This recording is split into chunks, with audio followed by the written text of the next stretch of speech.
at the national level. In addition, alumni have occupied top positions in corporate and governmental agencies. Because the undergraduate program in management, FEBUNS, helps students to express their ideas and to be open-minded, self-confident, and responsible. The undergraduate program in management, FEBUNS graduates can follow the rapid development and changes in the digital era.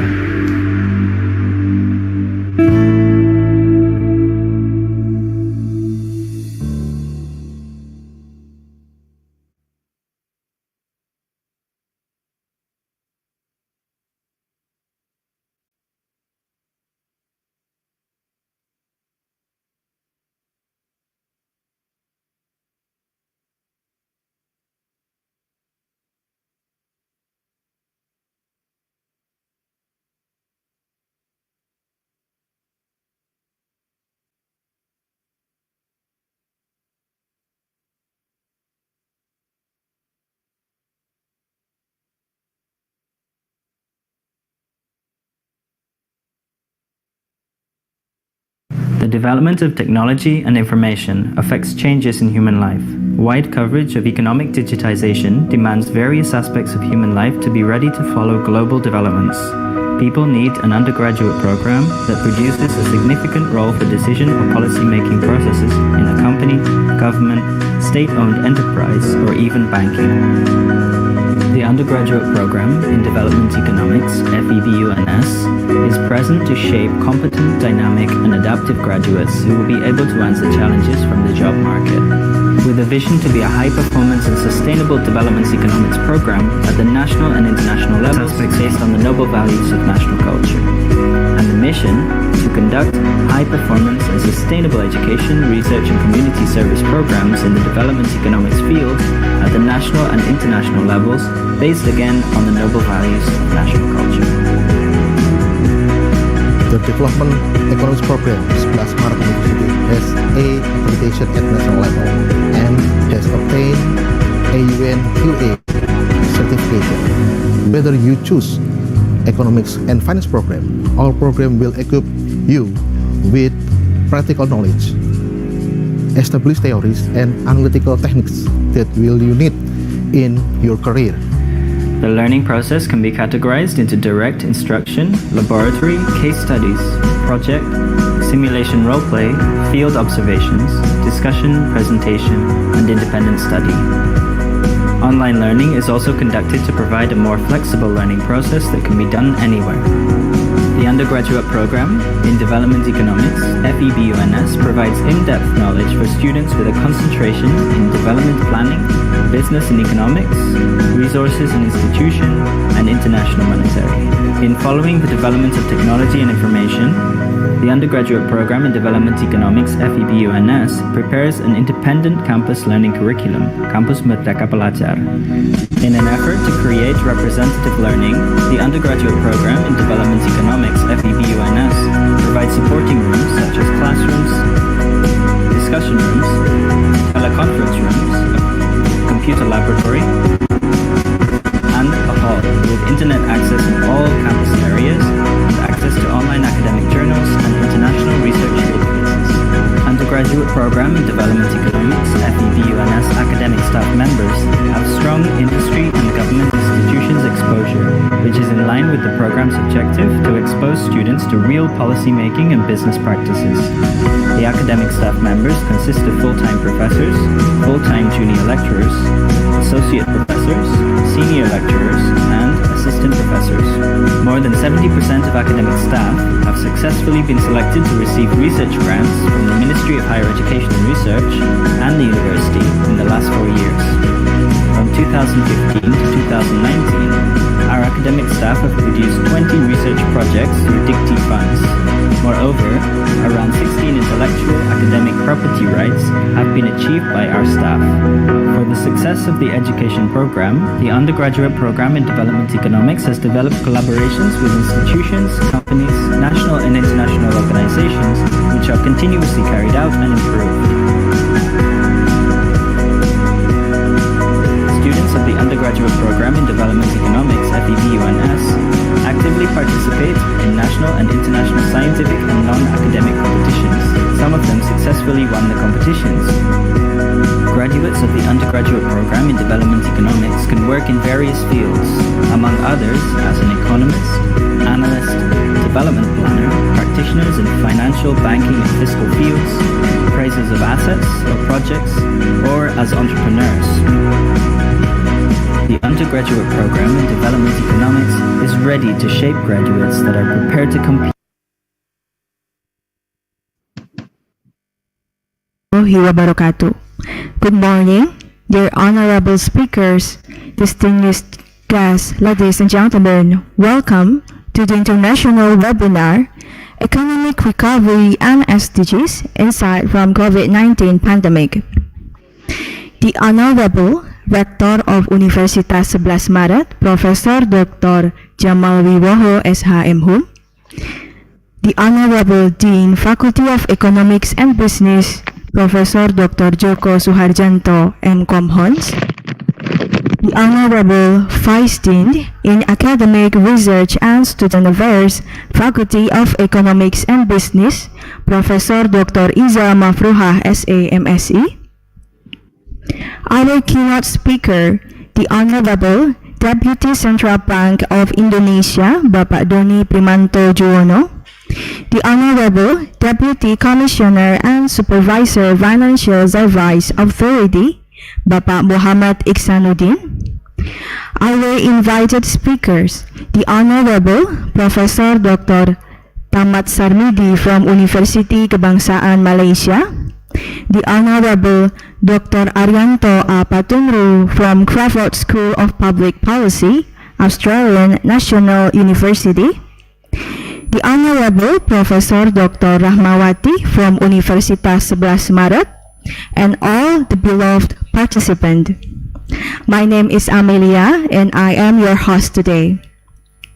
This event is organized by Faculty of Economics and Business, Universitas Sebelas Maret, Surakarta, Indonesia. On behalf of the organizers, we wish to extend our warm welcome and thank you to all participants, guests of honor. Ladies and gentlemen, our first session is listening to the national anthem of Republic Indonesia, Indonesia Raya.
I would like to invite Dean, Faculty of Economics and Business, to deliver greeting speech.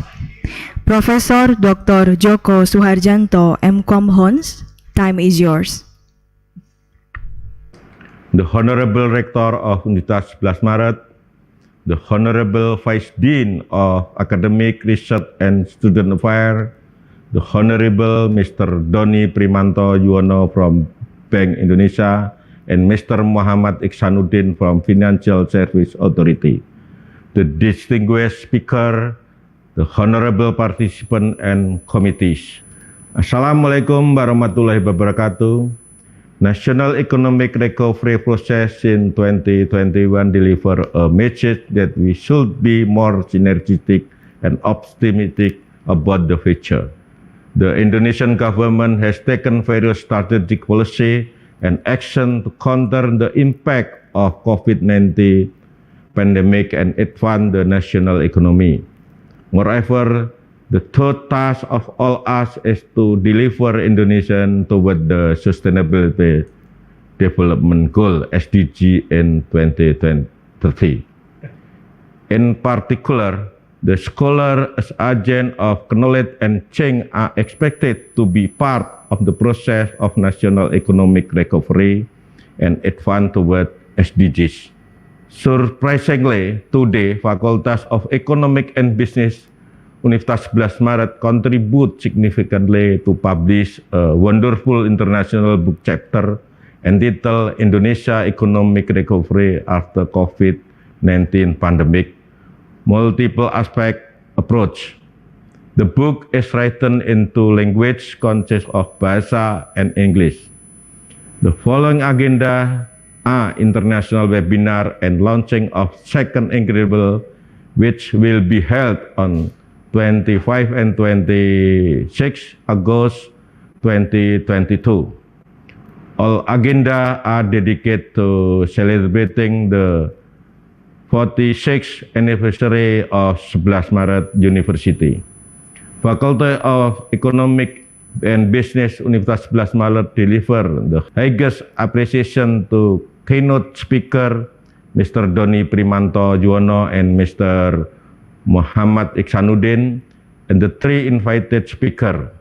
The invited speaker consists of Professor Dr. Tamat Sarmidi from the National University of Malaysia, Dr. Arianto A. Patunru from Australian National University, and Professor Dr. Rahmawati from Universitas Sebelas Maret. We would like to thank all parties, especially the distinguished speaker, in the success of the morning international webinar. We also hope that the participant will be able to join the all session of international webinar and actively participate in the discussion. At this proud event, we hope the rector of Sebelas Maret University can deliver a speech and open the event. Thank you very much. Wassalamualaikum warahmatullahi wabarakatuh. Thank you, Professor Dr. Joko Suharjanto, MCom Hons. Ladies and gentlemen, next session is opening speech from Rector of Universitas Sebelas Maret. I would like to invite Rector of Universitas Sebelas Maret to deliver opening speech. Professor Dr. Jamal Wiwoho, SHM. Time is yours. The Honorable Dean of Faculty of Economic and Business UNS, the Honorable Vice Dean of Academic, Research and Student Affairs, the Honorable Mr. Doni Joewono from Bank Indonesia, and Mr. Muhammad Ichsanuddin from Financial Service Authority. The distinguished speak of honorable participants and committees. Assalamualaikum warahmatullahi wabarakatuh. The COVID-19 pandemic since beginning of 2020 has surprised the Indonesia economic performance, both at the macro and micro level. The impact can be tracked in the slowdown of economic growth, the increase in unemployment, the slime and industrial sector, and the increase in government debt. Hence, the government has decided to implement the National Economic Recovery Program since 2020 until now. The program has stimulated increasing economic performance and producing more optimistic public trust in the future. Indeed, collaboration and synergy among government institutions supported by public trust will accelerate the national economic recovery toward a strong, competitive, and more independent nation. The economic recovery will also lead Indonesia toward Sustainable Development Goals, SDGs, and 2030. Moreover, the university and academic should pay more attention to contribute in the recovery process. In particular, the contribution can be exhibited through academic events such as international webinar and book launching.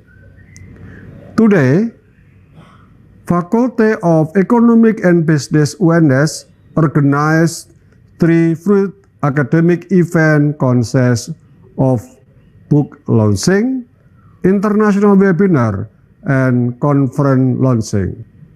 Interestingly, all the participants can be joined for free. The book launching will reveal a significant contribution of UNS lecturer and researcher to provide academic paper regarding economic recovery after COVID-19 pandemic. The book will be to categorize into 2 volumes and published in 2 languages. Furthermore, the international webinar will discuss a wonderful topic about economic recovery and SDGs, insight from COVID-19 pandemic. Lastly, the conference launching, demonstration, and international conference called the Third Incredible, which the be held on 25 to 27 August 2022. Universitas Sebelas Maret deliver the highest application to Keynote Speaker, Mr. Doni Primantono and Mr. Muhammad Ichsanuddin, and 3 invite speakers. The invite speaker consists of Professor Dr. Tamat Sarmidi from the National University of Malaysia, Dr. Arianto A. Patunru from Australian National University, and Professor Dr. Rahmawati from Universitas Sebelas Maret. We would like to thank all parties, especially the distinguished speaker, in the success in the morning international webinar. We also hope that the participant will be able to join the all session of international webinar and actively participate in the discussion. By saying Bismillahirrahmanirrahim, I'm opening an international webinar. Thank you very much. Wassalamualaikum warahmatullahi wabarakatuh.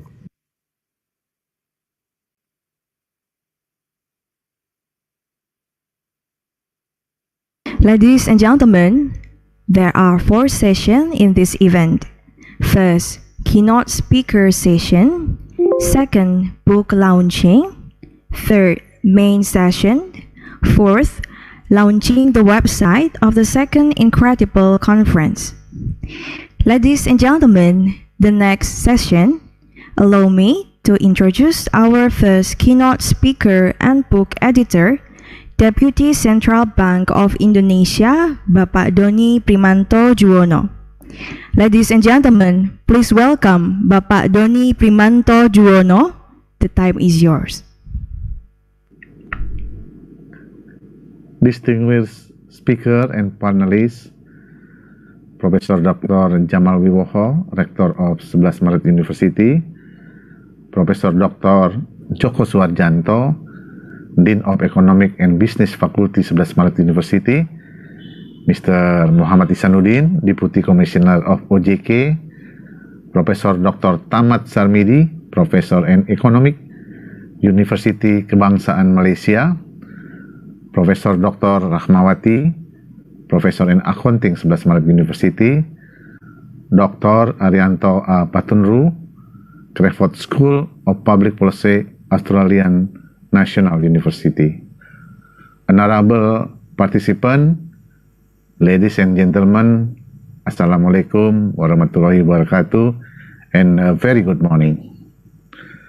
First of all, let us extend our praise and gratitude to Allah Subhanahu wa Ta'ala, God Almighty, since only with His blessing we all could participate here virtually on International Seminar of Economic Recovery and SDGs Insight from the COVID-19 Pandemic held by Sebelas Maret University. It is such an honor for me to have this valuable opportunity to attend this event. Even though this webinar is held virtually, I hope it will not limit us from having a collaborative discussion and providing valuable enlightenment to all participants. Distinguished speaker, ladies and gentlemen, we have seen that during 2021, the economic condition has started to emerge from the negative impact of the COVID-19 pandemic. But entering 2022, many believe that the recovery will continue.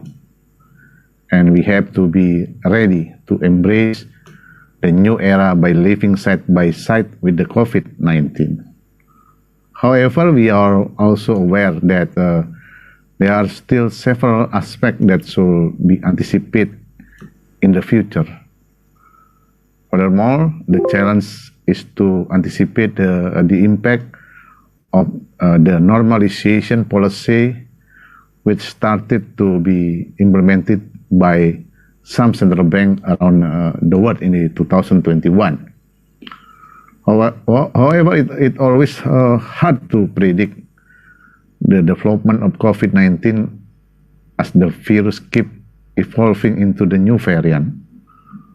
Vaccines so far have proven to be effective in reducing the severity of the virus and boosted confidence in large number of governments to continue opening up their economies and avoiding large-scale lockdown policy were previously implemented. However, the rapid evolution of the virus in the midst of decreasing effectiveness of the vaccine over time make the necessity for the vaccine continue to increase. The ability of a country to provide vaccine in a fast and sufficient amount for its population will be important thing in maintaining the process of the economic recovery in 2022. Distinguished speaker, ladies and gentlemen, in Indonesia, economic recovery momentum continues. In the fourth quarter of 2021, domestic economy expanded 5.02% year-on-year, improving from 3.51% year-on-year in the previous period. Growth gains were recorded across most economic sectors. Overall, the economy grew 3.69% in 2021, reversing contraction in 2020. Domestic economy is expected to further accelerate to 4.7 until 5.5% in 2022, supported by faster vaccination program, broader reopening of the economy, and policy stimulus.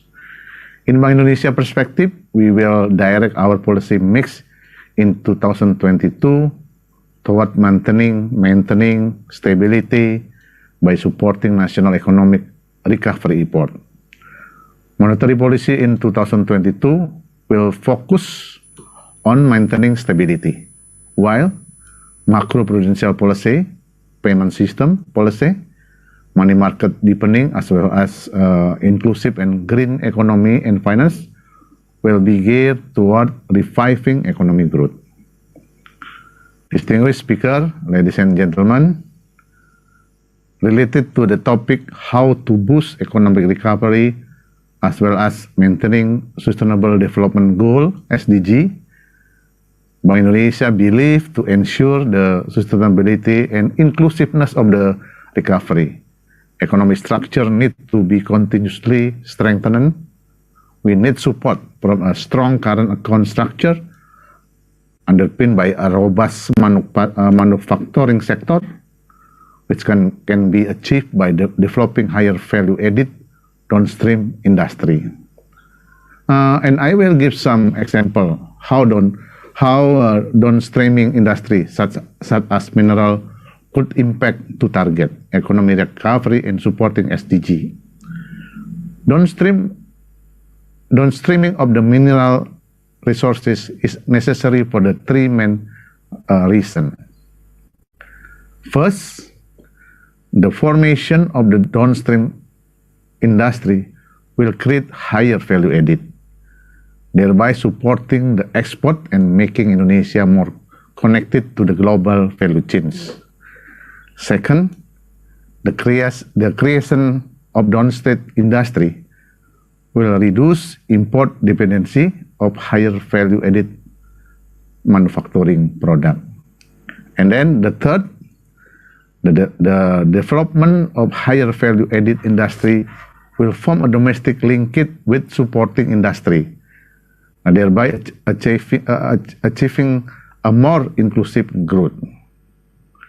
These three main reasons underline the raw material export policy that government has implemented since 2020.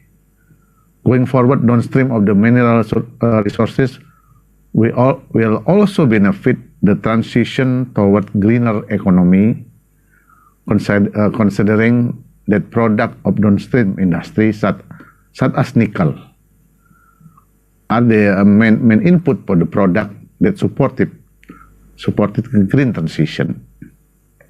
The agenda for the mineral resources downstreaming continue to be put forward due to its large potential. Some of the potential include Indonesian large endowment, government strong commitment by providing large number of incentives, and the potential demand for the downstream industry product ranging from the electric vehicle to green energy product. While the mineral resources downstreaming have the potential to give you huge benefit, there are a number of challenges ahead. The impact of the household consumption on the transition, waste management, and the implementation of the green industry standard for the downstream industry is not yet available. This issue need to be solved together with good intention, clear mind, calibrated action, and a strong synergy. Bank Indonesia is committed to support the government program in developing manufacturing sector and downstream industry. Together with the government, we have created a detailed mapping of the all subsector of manufacturing. Based on this mapping, we communicate with the financial institution regarding the potential of this subsector, thereby minimizing the asymmetric information between real sector and financial sector. I think I need to stop here my keynote here before closing my remark. Allow me to express my appreciation and sincere gratitude to distinguished speakers for their willingness to share their expertise and knowledge. I would also like to give my appreciation to all author of Indonesian Economic Recovery book from the Sebelas Maret University. I wish you all to have enriching and fruitful discussion. Thank you. Stay safe and healthy. Wassalamualaikum warahmatullahi wabarakatuh. Thank you, Bapak Doni Primanto Joewono, for the remarkable presentation. Ladies and gentlemen, we move to the next session. Allow me to introduce our second keynote speaker and book editor, Deputy Commissioner and Supervisor Financial Service Authority, Bapak Muhammad Ichsanuddin. Good morning, Bapak Muhammad Ichsanuddin. Morning. Okay, thank you, sir. Ladies and gentlemen, please welcome Bapak Muhammad Ichsanuddin in 20 minutes. The time is yours. Thank you. Firstly, the Honorable Professor Jamal Wiwoho is a Rector of Sebelas Maret University, and Professor Joko Suharjanto as Dean of Faculty of Economic and Business, Sebelas Maret University, and the first keynote speaker, Mr. Doni Primanto Joewono, is a member of Board of Governor of Bank Indonesia, and fortunately, he is my classmate when we were studied in lovely campus in Sebelas Maret University. And all speakers, Professor Dr. Tamat Sarmidi, is Professor in Economic from Malaysia Kebangsaan University, and Professor Rahmawati, is Professor in Accounting, Sebelas Maret University, all students and all participants in this seminar, ladies and gentlemen. Assalamualaikum warahmatullahi wabarakatuh. Praise and gratitude to Allah Subhanahu wa Ta'ala, God Almighty, because of His mercy and grace, we are still given health and opportunity to participate in the international webinar with theme Economic Recovery and SDGs, Insight from COVID-19 Pandemic. Furthermore, I would like to expand our appreciation to the Dean and all members of Faculty of Economic and Business, Sebelas Maret University, which has successfully organized this seminar. Thank you for your strong effort and makes this event possible, and I believe that the discussion at the seminar can build constructive ideas in the context of economic recovery to end poverty, reduce inequality, and protect the environment, especially in COVID-19 pandemic situation. Ladies and gentlemen, as we know, the COVID-19 pandemic that began to spread in at early 2020 caused great shock to the economy, both on the supply side due to disruption of global and national production chains, and on the demand side in the form of decrease in people's income as a result of limited mobility and economic activity. Nowadays, the global economy is still trying to recover and is faced with various challenges, including availability and distribution of vaccines, as well as concern about being infected by new variant of the COVID-19 that is more contagious. COVID-19 also has huge impact to the financial services sector. The global pandemic has had several impacts on increasing potential risks. The impact on liquidity risk can be seen in the form of funds outflows, while impact on credit risk is in the form of debtors defaulting due to a lowering in business activities, as well as profitability pressures on investor and debtors. Up to now, the end of COVID-19 pandemic in Indonesia and the world is still unpredictable. However, at the end of 2021, the global and national economy began to show signs of a recovery, which was indicated by a decrease in the number of COVID-19 positive daily cases and wider vaccination coverage.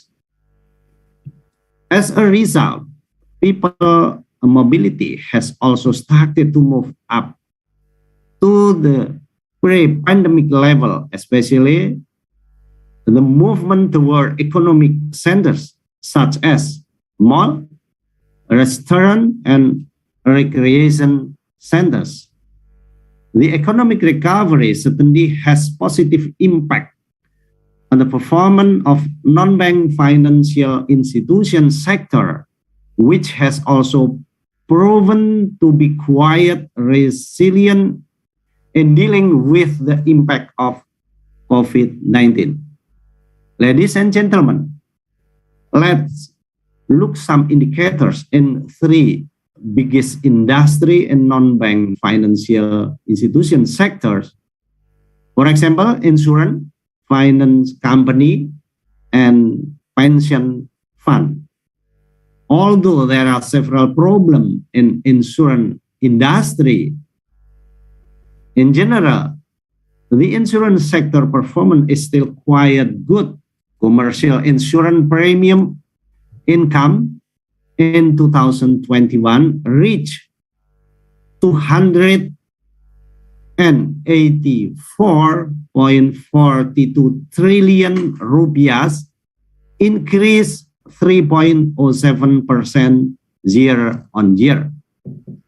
Commercial insurance assets in December 2021 mounted to 802.21 trillion rupiahs, increase 2.95% month to month, and on a year-on-year basis showed a recovery with asset growth of 8.71%. Commercial insurance investment value in this period was 622.76 trillion rupiahs, an increase of 3.05% month to month and 7.70% year on year.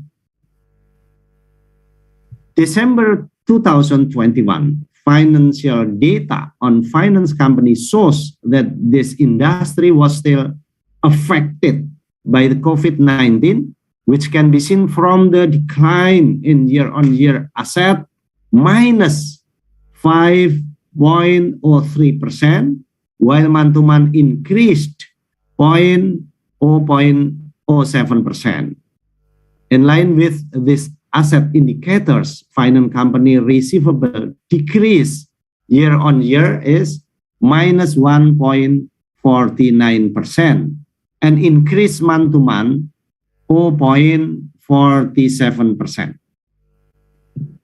Ladies and gentlemen, in the pension fund industry, pension fund assets were recorded at 327.4 trillion rupiah, or an increase of 3.32 trillion rupiah, or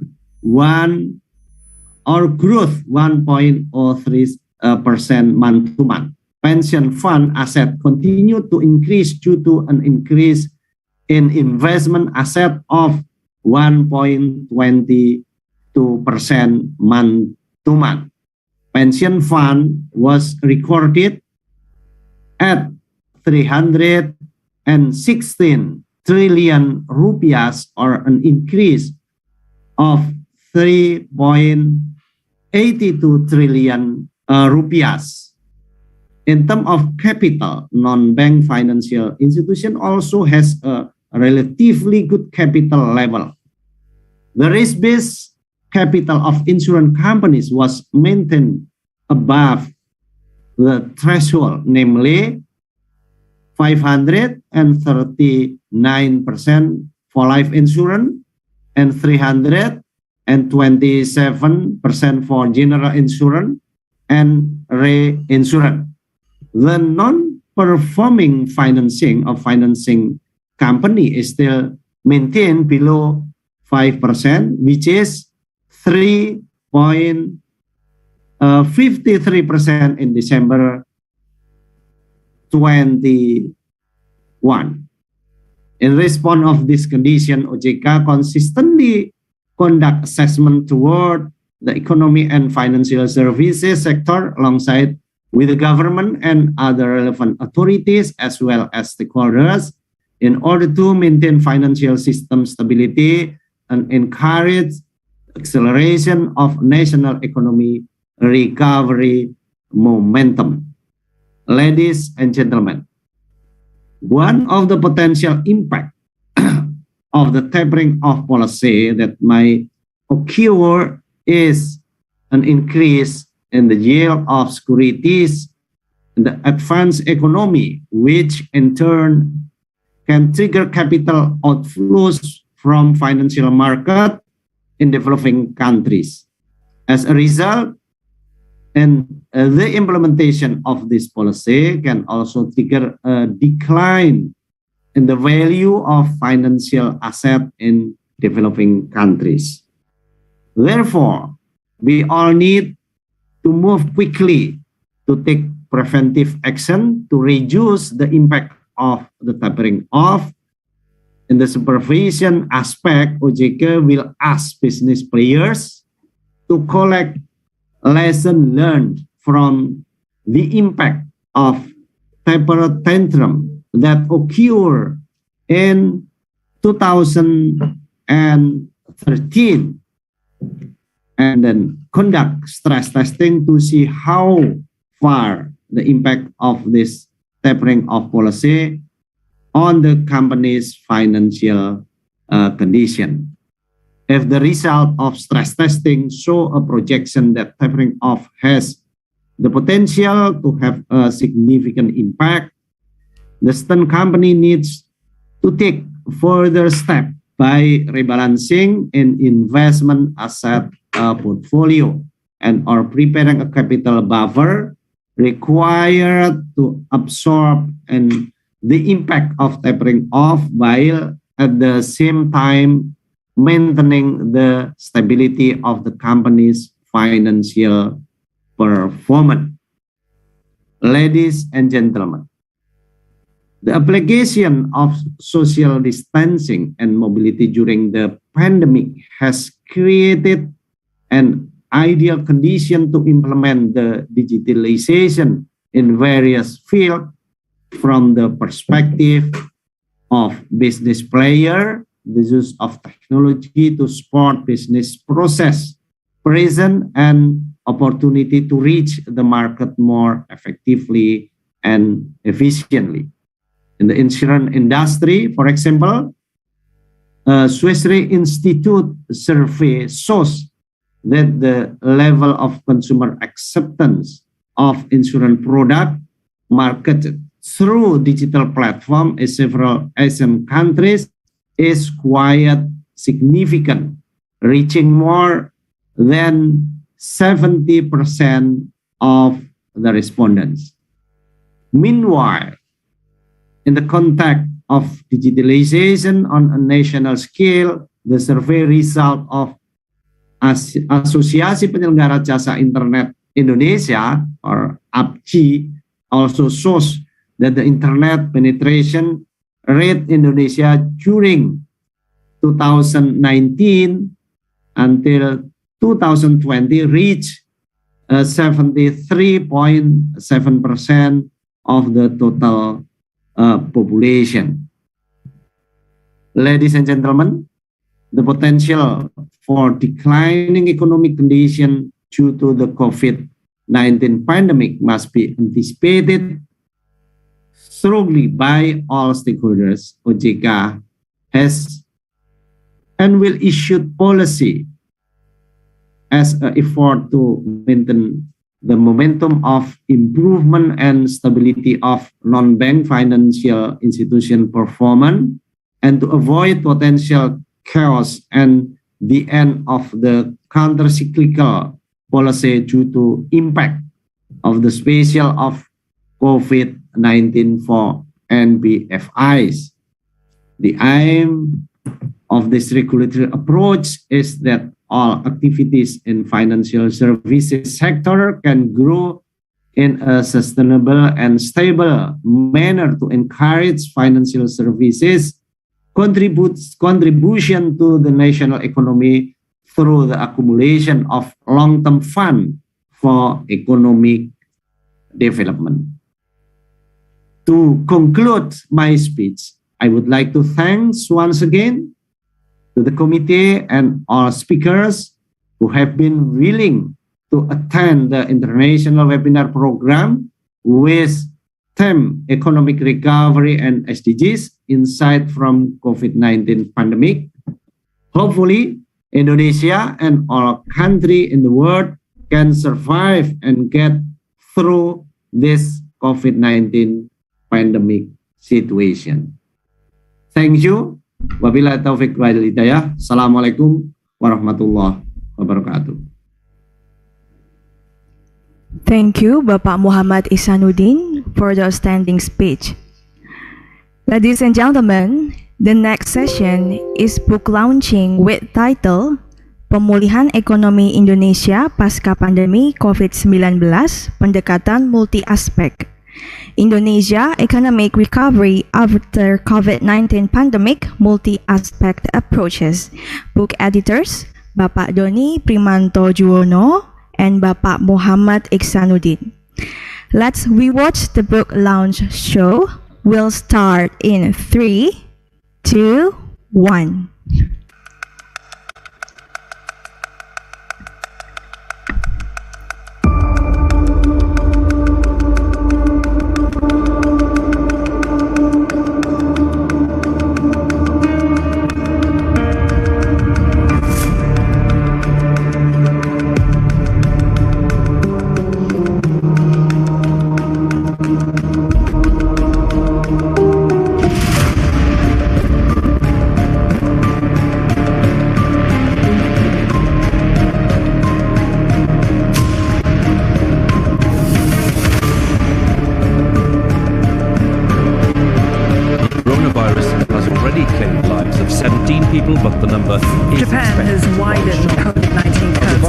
And across more than 100,000 COVID-19 cases. That's nearly 20,000 more new coronavirus patients than in Indonesia, which is the second worst affected country. Yang positif terinfeksi virus corona disebut telah melakukan kontak dengan warga negara Jepang, dan warga Jepang ini kini tengah menjalani proses karantina di Malaysia. Berikut ini adalah timeline perjalanan bagaimana warga Jepang dan juga 2 warga negara Indonesia positif akibat meninggalnya salah seorang warga akibat positif virus Covid-19, Wali Kota Solo menyatakan kejadian luar biasa atau KLB Corona di Solo. Sekolah diliburkan dan kegiatan yang melibatkan massa banyak ditiadakan hingga 14 hari ke depan.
Masyarakat di dunia telah dibuat terguncang oleh wabah virus bernama Covid-19.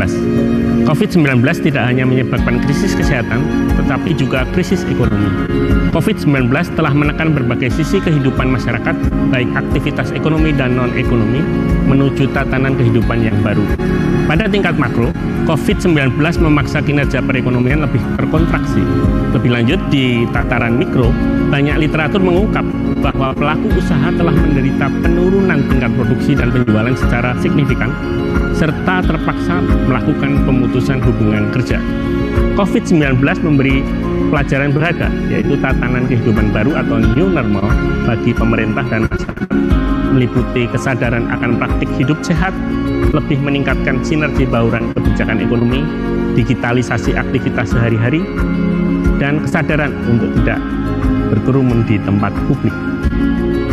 Pemerintah telah merespon dampak Covid-19 melalui Program Pemulihan Ekonomi Nasional atau PEN 2020. Selama tahun 2020, jumlah realisasi dana PEN mencapai 695,2 triliun yang dialokasikan untuk kesehatan, perlindungan sosial, dan insentif usaha. Program PEN berlanjut di tahun 2021 dengan alokasi dana realisasi sebesar 658,6 triliun.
Pemulihan Ekonomi Nasional yang telah dilaksanakan oleh pemerintah sejak tahun 2020 telah memberikan hasil yang signifikan dalam proses pemulihan ekonomi nasional. Sinergi dan optimisme pemulihan ekonomi nasional yang dijalankan oleh pemerintah, otoritas moneter dan keuangan selama 2 tahun telah mampu mendorong pertumbuhan ekonomi nasional membaik, tingkat inflasi terkendali, fungsi intermediasi perbankan relatif terjaga, neraca pembayaran membaik, dan program vaksinasi massal berjalan lancar. Proses pemulihan ekonomi nasional juga dapat melibatkan akademisi sebagai agen ilmu pengetahuan dan kemajuan peradaban bangsa. Fakultas Ekonomi dan Bisnis Universitas 11 Maret telah merespon dan berkontribusi melalui berbagai pemikiran ilmiah yang dituangkan ke dalam sebuah buku berjudul Pemulihan Ekonomi Indonesia Pasca Pandemi Covid-19, Pendekatan Multi Aspek.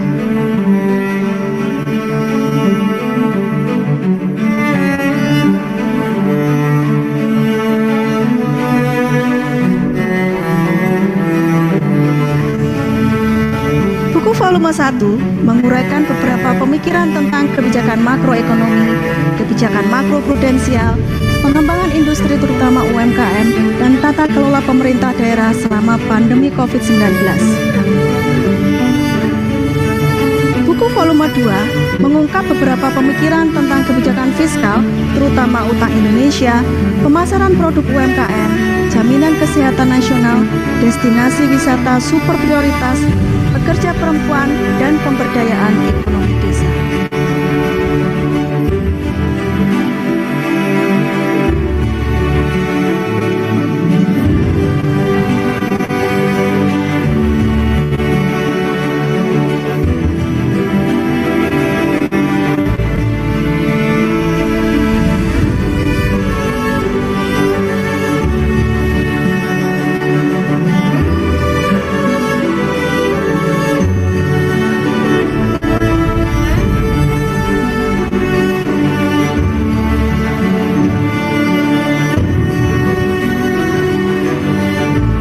Agung Nur Probohudono, SE, AK, MSI, PhD, dosen Fakultas Ekonomi dan Bisnis Universitas 11 Maret.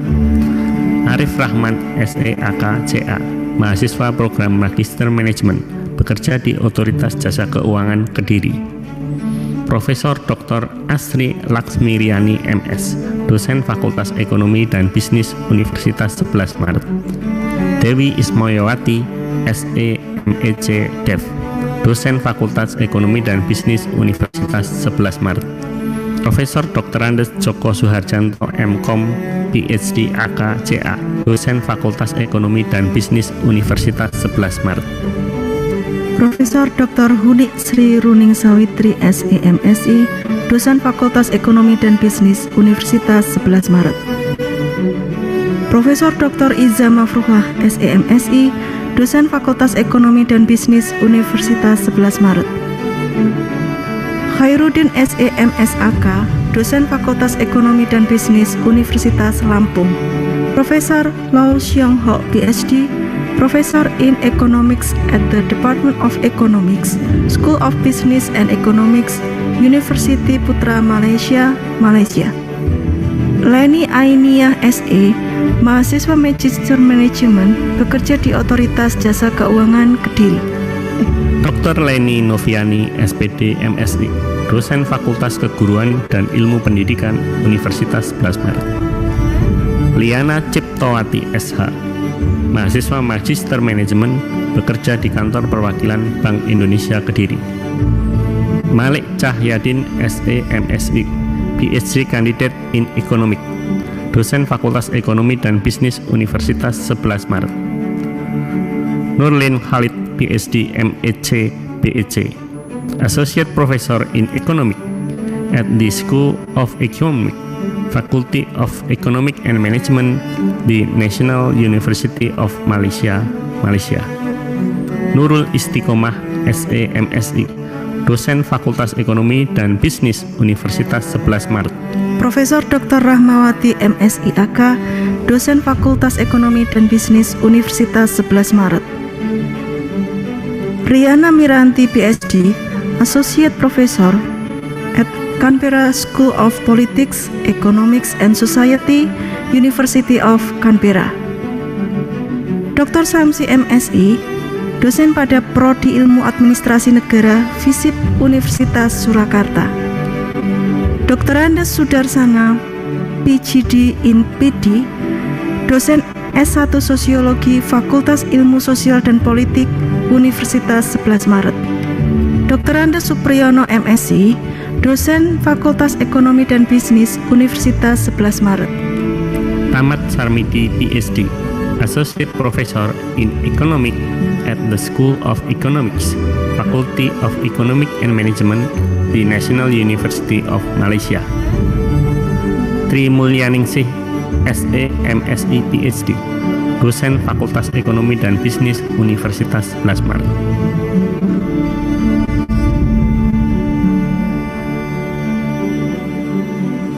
Abdus Sihab Patoni, SP, Candidate in International Economic and Finance at Faculty of Economics and Management, Nicolaas Copernicus University, Polandia. Andi Hairul Sofyan, SHMH, mahasiswa program Doktor Ilmu Hukum di Universitas Sebelas Maret. Andi Muhammad Trisakti, SIKOM, MSSC, PhD Candidate in Communication at the Department of Media and Communication, Faculty of Social Science and Humanity, the National University of Malaysia. Desmarnov Tirto Pamangin, program Magister yang difasilitasi oleh beasiswa pemerintah Rusia di Peter the Great St. Petersburg Polytechnic University, Rusia. Dr. Dwi Prasetyani, SEMSI, dosen di Fakultas Ekonomi dan Bisnis, Universitas Sebelas Maret. Eni Susilawati Marjono, SEMSI AK, CA, CFMA, ASEAN, CPA, dosen Fakultas Ekonomi dan Bisnis, Universitas Dianuswantoro, Semarang. SK Setia Kuncara, AP, Magister Manajemen di Universitas Sebelas Maret, Surakarta. Fadri Septianto, SEMSM, dosen luar biasa di Fakultas Ekonomi dan Bisnis, Universitas Sebelas Maret, Surakarta. Lia Dahlia, ST, mahasiswa Magister Manajemen Universitas Sebelas Maret, bekerja di Otoritas Jasa Keuangan Kediri. Dr. Sahrin Murtada, mahasiswa program Doktor PDIE UNS. Nur Hidayatul Husna, mahasiswa Magister Manajemen Universitas Sebelas Maret, bertugas di OJK. Olivia Milawati, SAB, mahasiswa Magister Manajemen Universitas Sebelas Maret, bekerja di Otoritas Jasa Keuangan Kediri. Susilaningtyas Budiana Kurniawati, SEMSI, dosen di FEB Universitas Tunas Pembangunan Surakarta. Vita Kartika Sari, SEMSC, dosen Fakultas Ekonomi dan Bisnis Universitas Sebelas Maret.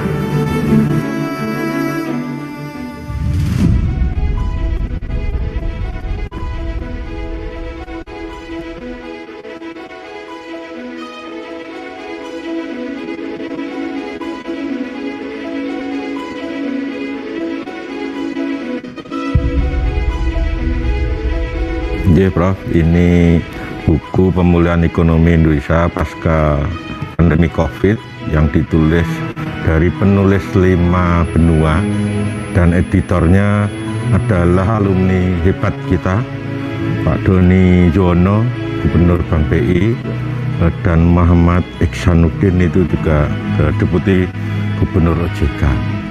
Semoga buku ini bisa bermanfaat bagi UNS dan mengharumkan nama institusi.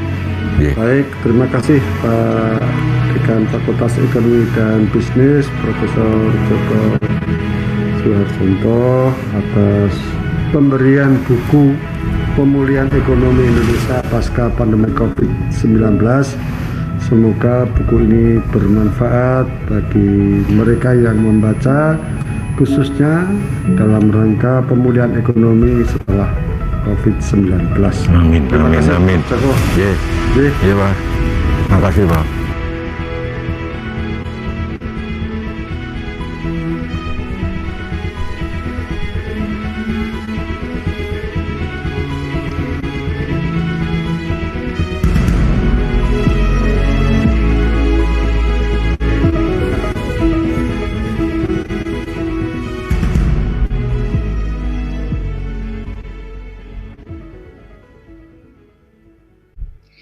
Thank you, ladies and gentlemen. We continue to the main session. The moderator for this session is Ibu Vita Kartikasari, SAMSC. She is a lecturer in Faculty of Economics and Business. Good morning, Ibu Vita.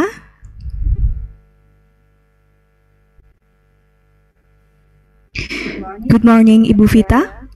Yeah, good morning, Miss Amelia. Okay, thank you, Ibu. To Ibu Vita, the time is yours. Thank you, Miss Amelia.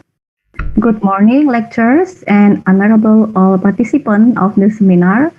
I am Vita Kartika, moderator of today's seminar. And the next agenda is presentation session. For the first turn will be given by the first speaker, Professor Dr. Tamat Sarmidi. He is an associate professor in economics at the School of Economics, Faculty of Economics and Management, the National University of Malaysia, Malaysia. He obtained PhD in economics from University of Leicester in 2008, and his main area of research is international finance and applied econometrics. The second speaker is Dr. Arianto A. Patunru, from Crawford School of Public Policy, Australian National University. He holds a PhD from the University of Illinois, and his publication includes paper in the American Journal of Agricultural Economics, Journal of Development Studies, and Contemporary Economic Policy. His research interests include trade and industry, environment and resources. And the third speaker is Professor Dr. Rahmawati. She is a professor in accounting from Sebelas Maret University. She obtained her doctoral from Gajah Mada University in 2007 and professor in 2009. She also active in conducting research publication in reputable international and national journals, as well as community service. She is active in writing books and modules, and her research topics include financial accounting, small and medium enterprises, business green entrepreneurship, and sustainable ecotourism. There will be 30 minutes for each speaker. After that, we are going to question and answer session, and the committee provide 5 books for free and souvenirs for those or participants who ask our discussion to the speakers. Well, ladies and gentlemen, now allow me to welcome the first speaker, Professor Dr. Tamat Sarmidi, to make his presentation. Professor Dr. Tamat Sarmidi, the time is yours. Terima kasih Ibu Vita kerana memberi peluang. Ya. The honorable organizer especially Pak Rektor of UNS, Bapak Dekan Prof Joko Sudarjanto, and then our colleague, Ibu Prof Iza Marfuha, Ibu Evi Graviatni, and the organizing committee, okay, because allowing me to have these sessions to share my, we can say that, experience with all of you. Allow me to share my slides as a guide, so that it's not only listening to my voice, but at least you can also observe and see some of the points. So it will enhance further understanding of what has been delivered to you. Thank you very much for giving me this opportunity, the time for 30 minutes. I will try my best to complete within the given times, even though there are a lot of issues lingering or around the economic recovery and SDG, especially during this pandemic. Okay, bahasanya bagi tahu sediakan payung sebelum hujan, kan? Jadi sebelum pandemic, we supposed to, in fact, we have to prepare to any circumstances that we projected or unprojected, presented, unpresented events that will come in future.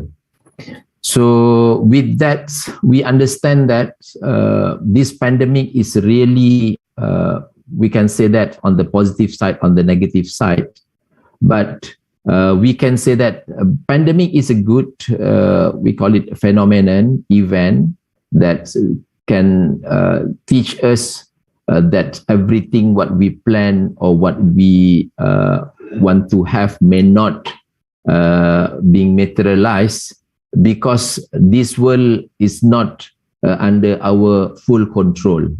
There is another one, that's Allah subhanahu wa ta'ala, who control this world, so that we can use this time, we can say that this pandemic or whatever happened in this world as a corrections period, to adjust new directions and to contemplate that we are very tiny, we are very small, very incapable of doing something.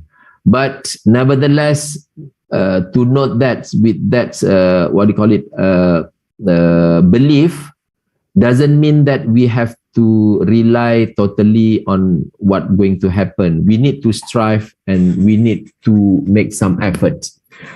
Okay, so for today, I intend to give some comparisons because we are ASEAN countries, just to show to you some evidence from Malaysia, and then I wish to go on COVID-19 and SDGs, and then to have some snapshot on few industries like aviation, okay, and then on finance, and then on trade, and then we're going to discuss on way forward.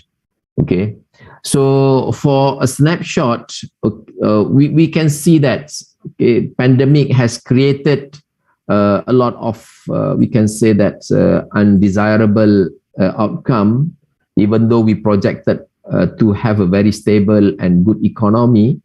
But Malaysia especially, okay, I'm not, and the world, I think with the same pattern, during the pandemic has experienced a negative economic growth. Okay, before we can see that world advanced economies, emerging and developing economies, there are some downturns, but we can say that never experienced a negative growth. Only Malaysia in 1997, 1998, on this financial crisis, Malaysia also suffered a little bit at that time. Then we have a very steady economic growth, but up to 2020, which we have or we launched before that is Vision 2020, but end up with negative growth in 2020. In terms of unemployment and consumer price index, okay, we experience like a very heavy burden. That's unemployment rate increases to such a level that we never experienced before. Okay, so it's more than 5%. So it is a very what do you call it? Very stressful and alarming to the country. Okay, the country report told us that in terms of value, the GDP losses for Malaysia ranges from 38 to 102 billion ringgits. Okay, and industrial output also we can say that reduced to 40 to 70%. And then in terms of jobs, there are two sectors which highly or mostly impacted by pandemic, that is on agricultural and then on services sector. Job loss in agriculture sector, okay, on fisheries and so on is 33%. And then on agriculture and plantation subsector is 21.1%. While a job loss in service sector is estimated to be 35.4%, and transport and storage subsector up to 18.7%. It is a very severe, and then the impact is too deep to be experienced by the Malaysians. With that, Malaysian's government, we call it, launch a few recovery measures, including fiscal and monetary. For fiscal, we can say that there are few stimulus packages, okay, where there are 5 stages in Malaysia to help the household to survive from the pandemic, okay, which total up amounted to 137 billion ringgit Malaysia. And then the government increased debt ceilings, the national level, from 55% to 60%, okay, to have more liquidity in the markets. And then the government tried to help the businesses by lowering OPR, okay, prime lending rate, to 1.75%, which before was 2%, and before that was 2.2%. So this 1.75% has been intact for last almost 1.5 years. And then Bank Negara Malaysia, Central Bank of Malaysia, also lowered the statutory reserve requirements to 2%. And then they have loan payment moratorium and moratorium extensions for 6 months, and then targeted extensions to those who deeply impacted up to another 6 months plus 6 months. And then the government got direct grant supports to SMEs so that we can have these downstream activities being improved. So that's the recovery measures by Malaysia. However, even though the government has actively intervened the markets, and then the projections of recovery is, we can say that, V-shapes, but at the end of 2021, we noticed that, and the projections of 2022 is not really a V-shapes. Okay, we can see that the growth of economy is in very steady directions. That is 5.9%, 4.8%, 4.4%. And then we can see that dented in 2020 by minus 5.6%. and then we supposed to have like 5.4% recovery, but end up with only 3.1%. So this year we expected to have 6% recovery, but recently they also revised only maybe 3.4%. So it is not really the recovery process is very slow, so that we can expect that and we can prepare for the worst to come in future. Okay, I just want to give some snapshots on how it looks like during pandemic and what are the measures has been taken, comparison Malaysia and Indonesia. The first study, okay, this study, myself and two docent from UNS, yaitu Ibu Tri Mulyaningsih and Pak Malik Cahyadin. This paper have been published in area policy brief to investigate or to show firm financial distress during the COVID-19 pandemic and fiscal incentive. Okay, so we noticed that Malaysia and Indonesia approach approximately same, but with slight difference, especially on fiscal incentive, direct and indirect tax that have been introduced to the local economy. Okay.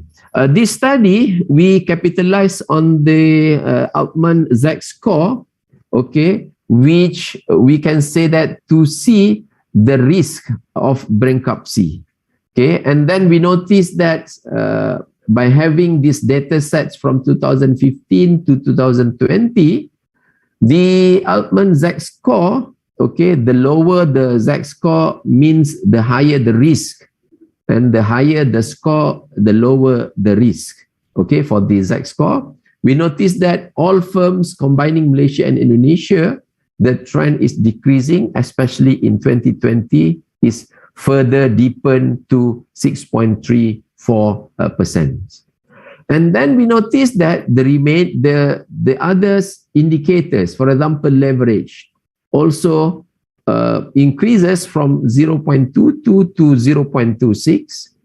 Profit deepens, okay, 0.01 up to 0.009.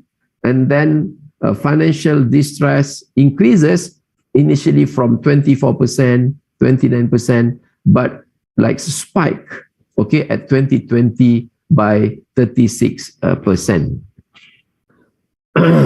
We notice that if we break down into some sectors, for example, pharmaceutical, travel and leisure, infrastructure, utilities and transportations, retails and automotive industry, we notice that the results are mixed between Malaysia and Indonesia. Okay, for pharmaceutical, we notice that Malaysian's sector, industry is much distressed. Okay, with the score is like a 4 compared to Indonesia, which almost like so 3.6 compared to Indonesia, which almost 4. While travel and leisure, okay, the Indonesian firm is more affected, and then infrastructure, utilities and transportations also, Indonesians firm is more affected, but on retail and automotive, okay, Malaysians company or Malaysian sectors, industry are more affected. Okay, the contributing factors, we can say that due to a profit, retail's earnings, working capital and leverage. Okay, we notice that there are some consistent trend if the Z-score is low, and then we can notice that the profit, retained earnings, working capital or leverage is also accordingly, meaning that it's also low. That's why it contribute to the financial distress on the sectors. we move further to investigate using these techniques that is on synthetic control method, SCM, introduced by Abadi, to notice that the effectiveness of the policy have been imposed by or introduced by government as comparison to a donor or to a control groups which has a similar industry, similar firms in other countries. Okay, suppose that other countries impose certain or introduce a different measures to curb or to control the pandemic effects compared to some the same industry in a country in this case Indonesia. Okay, and then see what the impact, okay, of the policy measures introduced by the government. For example, to Kalbe Pharma, okay, on the leverage, this is what happened. The thick dark line, okay, the straight line is a Kalbe Pharma. The leverage impacts shoot up, okay, during a pandemic, and supposed to be can be contained with the same country, with the same industry in other countries. In this case, comparison to Malaysian firms. And then Astra International also, we noticed that during pandemic, the leverage impact is high compared to the same donor or same industry in other countries. And retail and industry also showing the same pattern, and travel and leisure also showing the same pattern, that the impact is quite deep in the country that we study. Okay, in the second case, we show that is the COVID-19 pandemic, and then this on air transport perturbations and sectoral impact on ASEAN 5 using the multi-regional input-output analysis. Okay, this paper has been published in discussion paper area in 2021. Okay, this study I'm using the that is MRIO, that is multi-regional input-output data from GTAPs. The findings showing that if we understand that on the input-output process, there is backward and forward linkages. This study capitalized all the ASEAN countries plus another 5, that is China, Australia, Japan, Republic of Korea, and New Zealand as trading or as the partners of ASEAN. Okay, we show that backward linkages as a regional, and then backward and forward linkages in regional economy. At the same time, forward and backward linkages in the domestic economy. Okay, forward linkages, we notice that it is when we, meaning that we are selling, and then backward linkages that are depends on this air transport industry. We notice that most of the countries in ASEAN, okay, including Korea, Japan, New Zealand, the value is more than 1, meaning that it is dominant, while forward linkages, it is only China, the value is more than 1. That showing that China is most, we call it dominant country in the region, if we can say that on the forward linkages. While we notice that in domestic, most of the countries, none of them are forward linkages, meaning that they are not dominating in the country. Most of them are depending on the other countries. Okay, and backward linkages, domestic industry are depending on air transport. We can notice that most of the countries except Laos, Vietnam, Korea, and then Singapore. Okay, while the remaining got the value more than 1, they are heavily depends on air transport industries. Okay, this is the most important findings from our study. Notice that the value added loss to the economy, okay, most suffered by China, okay, and then Japan, Australia. We notice that Indonesia and Malaysia also suffers a lot. Okay, in terms of other sectors, due to air perturbations, meaning the MCO, we cannot travel, meaning on the passenger side, is not on the goods side. Okay, goods is operating same, but on the passenger side, we notice that the loss to other sectors, okay, value added loss in US million is 9.4 billion, okay, USD. While on the air transport industry, the loss is 7.3 billion. While Malaysia, okay, the loss is quite high, that is 11.1 billion compared to the air transport industry, only 6.6 billion. Okay, and then we notice that there is the interventions process, okay, where some countries, we notice that post-COVID fiscal policy, meaning that after introductions of fiscal policy, then the effectiveness of the intervention is, there is a positive impact, but very, very minimum, okay?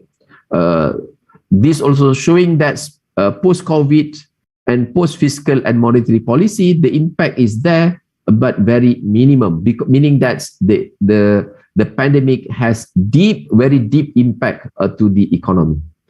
On SDG, we notice that pandemic has caused the impact, okay, on SDG progress have been dented in 2019 because the score initially was around 60%, above 65%, but now moved down to 60, meaning that being dented by the pandemics.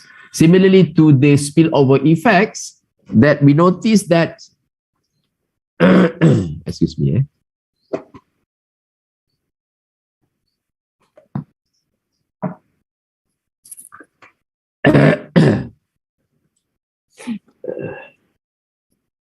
the spillover effects also much more on the developed countries, OECD, Eastern Europe, compared to the less developed countries.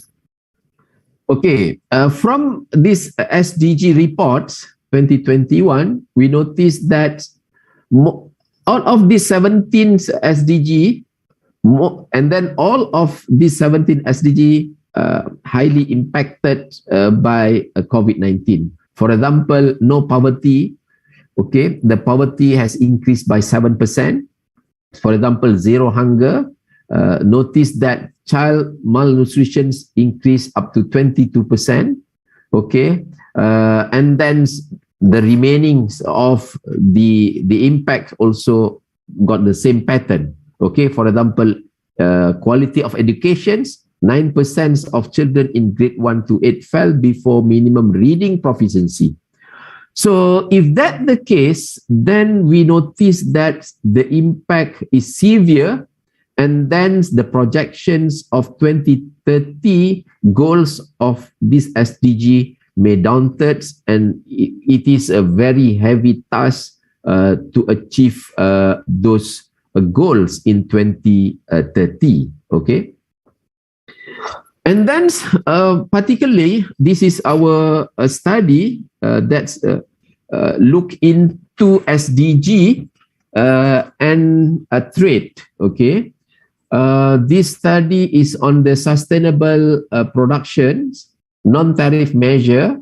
We call it directly linked, okay, SDG and non-tariff measure. And then the trade performance, we are using only RCEP countries, which I think the very big trading bloc, okay, that has been ratified by Malaysia and most of the Asia-Pacific countries. And then in this case, we are using the coverage ratio, okay, of SDG 2, 3, 6, 7, 11, 12, 14, 15, and 16. But in this empirical work, we only concentrate on SDG, the highest, the coverage ratio that is on the SDG goal number 3 and number 12. Okay. These are part of the methodology. We are using NTM coverage ratio. NTM is non-tariff measure. We what do you call it? We have a matrix and then match those NTM with what SDG they belong to, and then we see the impact of the export of HS up to 6-digit level data. We investigate 4,709 products by country, okay? Then sum into to the HS 2-digit sectoral data, okay? We match that so that we can see the impacts of the trade. These are the model. We are using PPML because there are some issue of missing data and zero or non-reported data for these RCEP countries. That's why we are using PPML. And then the results, we noticed that we found out that the impact is very severe. Okay, the NTM on SDG 3 and SDG 12 got negative impact only on logistic. That's got a positive impact on SDG 3, but NTM that related to SDG 12 got negative impact on logistics. On the other hand, for health, SDG 3 got negative impact, okay, while on manufacturing, SDG 12, that's the NTM that related to SDG 12 got a positive impact. So the mixture between the two, we can say that SDG 3, that is good health and well-being, has negative impact on the export of health sector and positive impact on the export of the logistics sector. While SDG 12, that is responsible consumptions and productions, has negative impact on export of the logistics sector and then got positive impact on export of other manufacturing sectors. So this can give some idea for us. Okay, positive impact can serve as indicator for policymakers that their actions to promote SDGs, while negative impact can severely impact it. Okay, so we need to restrict some, or we can need to introduce some NTMs that have, especially post-COVID, that can have this positive impact, while we need to revise again the policy that can have a negative impacts on SDGs. So in conclusions, this COVID-19 and SDG is immense challenge, okay, has reversed the progress on meeting the Sustainable Development Goal in 2020. And then we need some transformations, okay, of SDG, even though it is very, very focused, very good as a compass for the development of the nations, but we need to need an alignment, okay, to meet this SDG in 2030. Especially, we need to educate and have a talented and high integrity of human capital. And then we need to focus on science, engineering, and public policy. And then we need to have a special budgetary framework to support this SDG. And then in institutional level, we need very transparent and accountability or accountable firms or institutions. With that, I think I have exceeded times a little bit. Thank you very much. Pandemic has exposed health inequality and flaws of markets economy by Joseph Stiglitz. And what the world needs now is solidarity. With solidarity, we can defeat the virus and build a better world. Okay, by UN Secretary General. Thank you very much for your time. Thank you. Thank you very much for Professor Dr. Tamat Sarmidi. And for participants, we announce you that Q&A session will be held after 3 speakers perform. And now we are going to the second speaker, to Dr.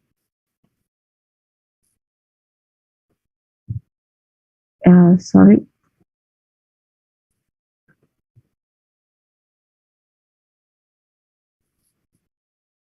The next speaker is Dr. Arianto A. The time is yours. Thank you very much. Can you hear my voice? Yes, it's clear. Yeah, thanks again for inviting me. Good morning, colleagues and friends in UNS, especially to Pak Rektor, Pak Dekan, other lecturers, and also students. It's always a pleasure to be having a discussion with UNS. I just had one actually December last year. So today the topic is SDG and COVID.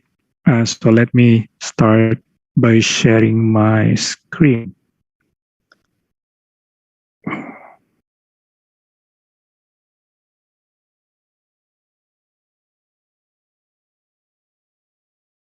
Okay, is it shown? Yes, Arianto. Okay, is it full screen on your camera? Not yet. Okay, so let me see. Sorry about that. How do I do this?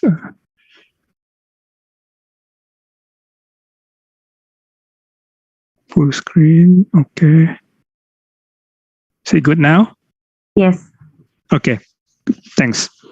So again, the topic given, the whole theme of the conference today is economic recovery and SDGs and insights from COVID-19 pandemic.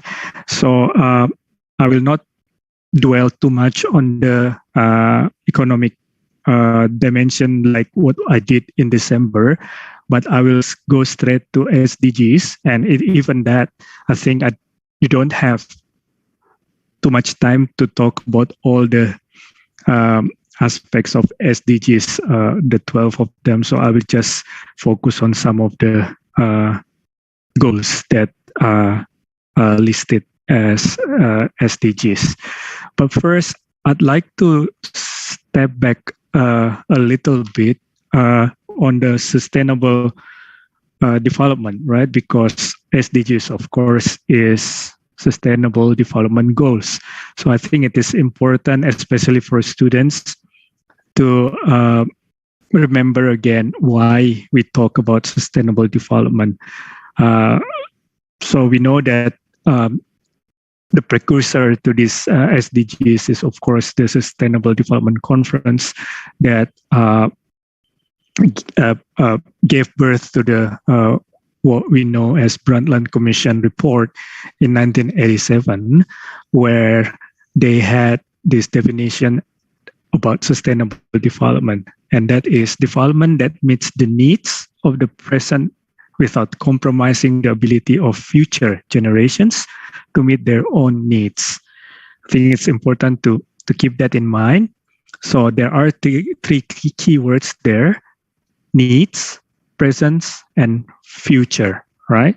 So how do we ensure that what our grandkids, our children, our grandchildren, and so forth can consume in the future, they are at least as good as we had today? So that's basically what the sustainable development was defined on at that time. So in other words, it's about intergenerational equity, how the present generation can shift what the utility that they are having today to the next generation and so forth. Okay. Well, if it's better, of course, it's more desirable, but at least the same utility level, not below. So that's the definition. And let me go to the SDGs. This was also shown by the previous speaker. The goals, of course, there are now 17 goals. And if we remember, the precursor to SDG is MDGs, right? The Millennium Development Goals, which only had 8 goals. But after that, when they expanded to SDGs, it now has 17 goals, right? Previous speaker focused more on number 3 and also number 12. Today, I'm going to focus on number 2 and number 7/13. So number 2 is no hunger. Number 7 is renewable energy. Number 13 is climate action. Okay. I'd like to combine number 7 and number 13 because I think they are very related, especially when we talk about COP26, previous conference of parties in Glasgow. And I wanted to link both because there are some developments in Indonesia that I think we need to carefully address, and hopefully we can also provide contribution to policy in terms of thinking or discussion, right? So that's, I'll start with the second one first, the goal number 2. Basically, in complete, it says the goal is to end hunger, to achieve food security, and improve nutrition and promote sustainable agriculture. It's a mouthful, but I think it has a lot of dimension in itself.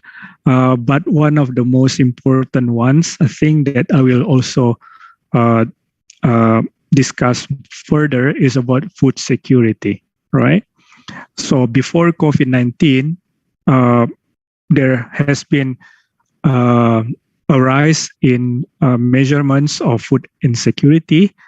There are different reports, different measures that you can find in the literature and the report, but all of them actually point to the rise in food insecurity or the drop in food security around the world, right? It's already on the rise. And then when the pandemic hit, it became worse, right? And what are the implications of COVID-19? Well, it gives an additional threat to the food system. So if you see this lower panel of the graph, you can see that previously, before we had COVID-19, the key threats to the food system are conflict, climate shocks, and this is related to goals number 13, right? And locust crisis. Locust crisis, or in Indonesia, maybe we can relate it to hama wereng, right? So belalang, how grasshopper or paddy hopper, plant hopper actually become, this is for the plants or hama in Indonesian language. And now, in addition to these 3 threats to food system, we have COVID-19, right? Why? I will explain later how COVID-19 affects the food security in Indonesia. But before that, we also know that there are other dimensions in terms of, for example, stunting and wasting among children, right? And it is likely that the measures will worsen because of the pandemic, right? So especially for poor families, they might consume less nutritious food. So in the long run, we expect that there are some impact that we could see, and there is a precedent to this, and that is the Asian financial crisis. Some studies have shown that actually because of the crisis, families, especially the poor ones, shifted their consumption from more nutritious, more fresh food towards food that can last longer. But of course, food that can last longer usually are food that are less nutrition, that has less nutrition in it, right? And as a result, 5,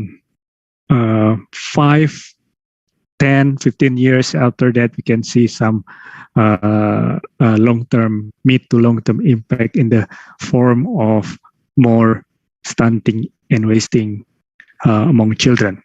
Okay, and not only that, it can also affect small-scale food producers because the pandemic hit the business, and in terms of probably distancing policy, lockdown, even if the agriculture sectors are not really subject to lockdown policy, but the access to markets, the access to marketplace, the access to input markets as well as output markets probably are hindered because of disruption in technology and logistics.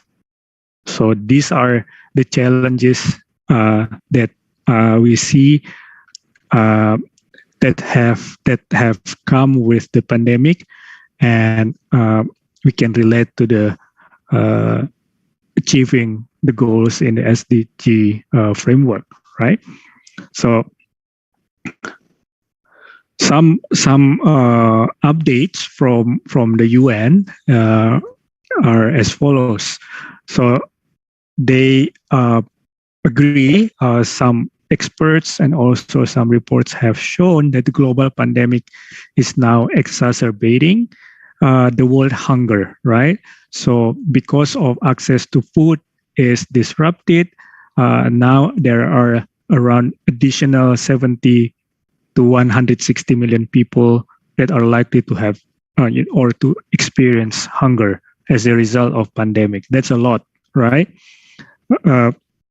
Before pandemic, we can see that from 2014 to 2019, the number of undernourished people increased by, say, 50 million. But then from 2019 to 2020, so in the midst of the pandemic, it increased very significantly from 650 million to almost around 800. So it's a lot of increase there. Okay, and as I said, it affects children in terms of stunting and wasting, but we can also see other measures like malnutrition. So here you can see some statistics, and also there are some gender dimension to it, because almost 1/3 of women of reproductive age globally suffer from anemia, right? Because of nutrition deficiencies, maybe because they had to eat less nutritious food, or their access to relatively higher quality of food that they could buy before the pandemic, they could no longer that because of either lower income or increased price, or simply because they could not access the marketplace because of the lockdown or distancing policy, right? So that's the situation in terms of food security or food insecurity. Now I'd like to to zoom in to some of the aspects again. So there are some repetition here, but I'm doing that because I'd like to, especially my colleague students, to remember these points. So we are looking at the pandemic and also food security issue, right? There is a growing concern that the pandemic-induced crisis could lead, not just could lead, it's already led to another food crisis. We're seeing now increase in prices around the world of food, even though actually the amount of food globally is probably still sufficient, but the distribution, the problem is the distribution, right? And distribution is becoming more unequal because of the disruption in the supply chain, right? The logistics, transportation, and so forth. So increase in prices are inevitable, right? In Indonesia, they are talking about now the significant increase, almost double of the price of soybean, right? Kedelai. And people are freaked out because soybean is needed for tempe, tofu, ketchup, and all that, right? So it's a problem. Why? Because Indonesia is naturally and geographically is not a good place to grow soybean. Soybean is subtropic plant, right? So naturally, if Indonesia needs this soybean as inputs for producing tempe and tofu, we probably need to think about having some secured sources outside. In other words, imports. But as you can see in the media and also in some of the talks by policymakers, they're quite allergic to import, right? So these are the problems. And I think the previous speaker talked about NTM, non-tariff measures. This also happens in Indonesia, and some of them are actually not good for in terms of food security, because we basically deny the access of people to food that we cannot really supply out by ourselves, right? But I will talk, if I have time, I'll talk more about that also later.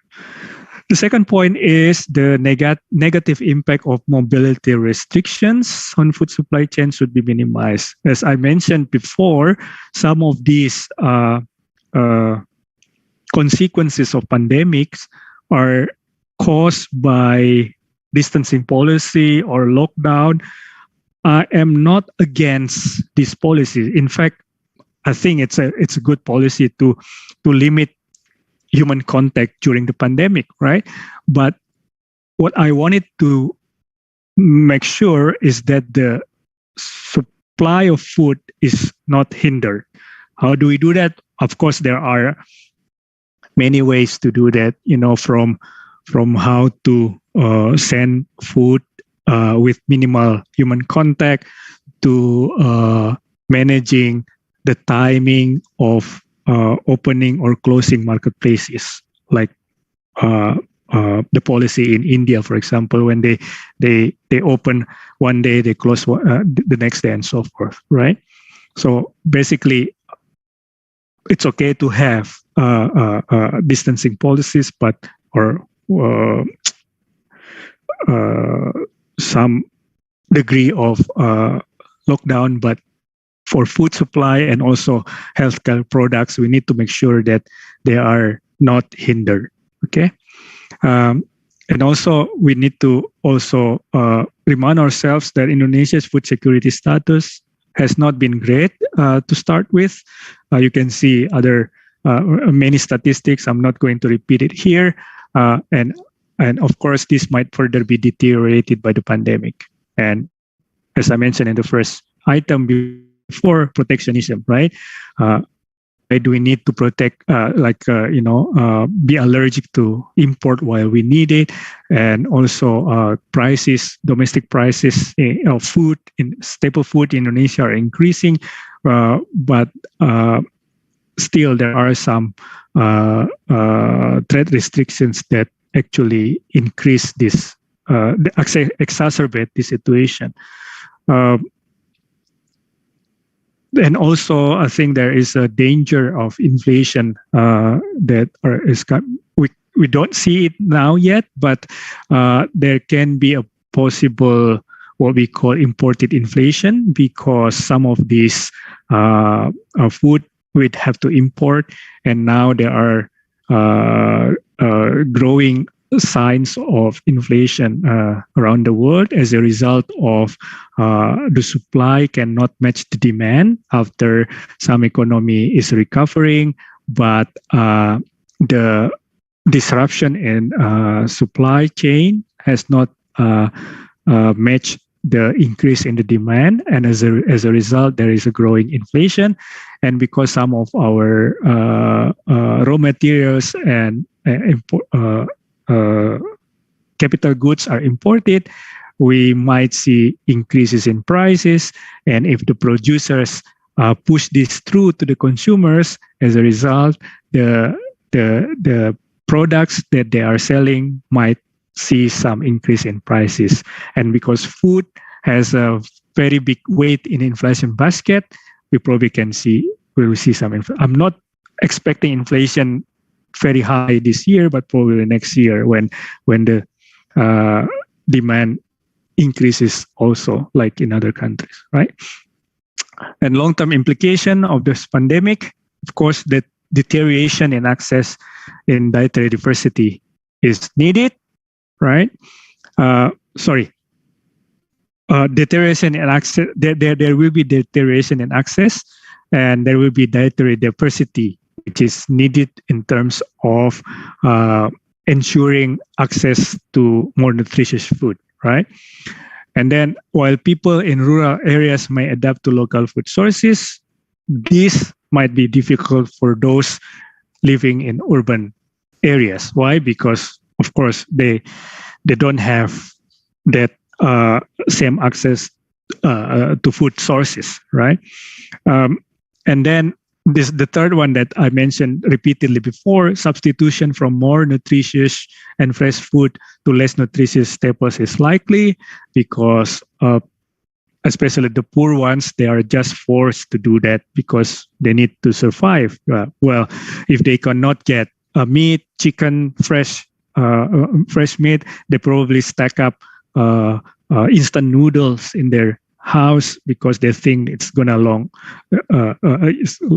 last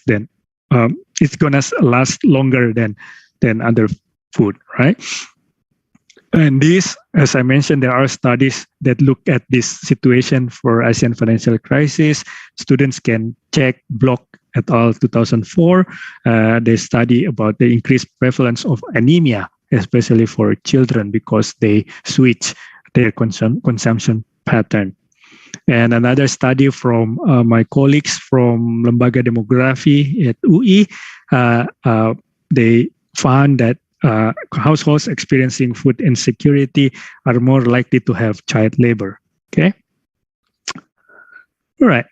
So moving forward for this specific goal, SDG goal, of course, the pandemic has exposed vulnerability of Indonesia's food system. We have declining production trend, we have inadequate distribution capacity, and also limited trade.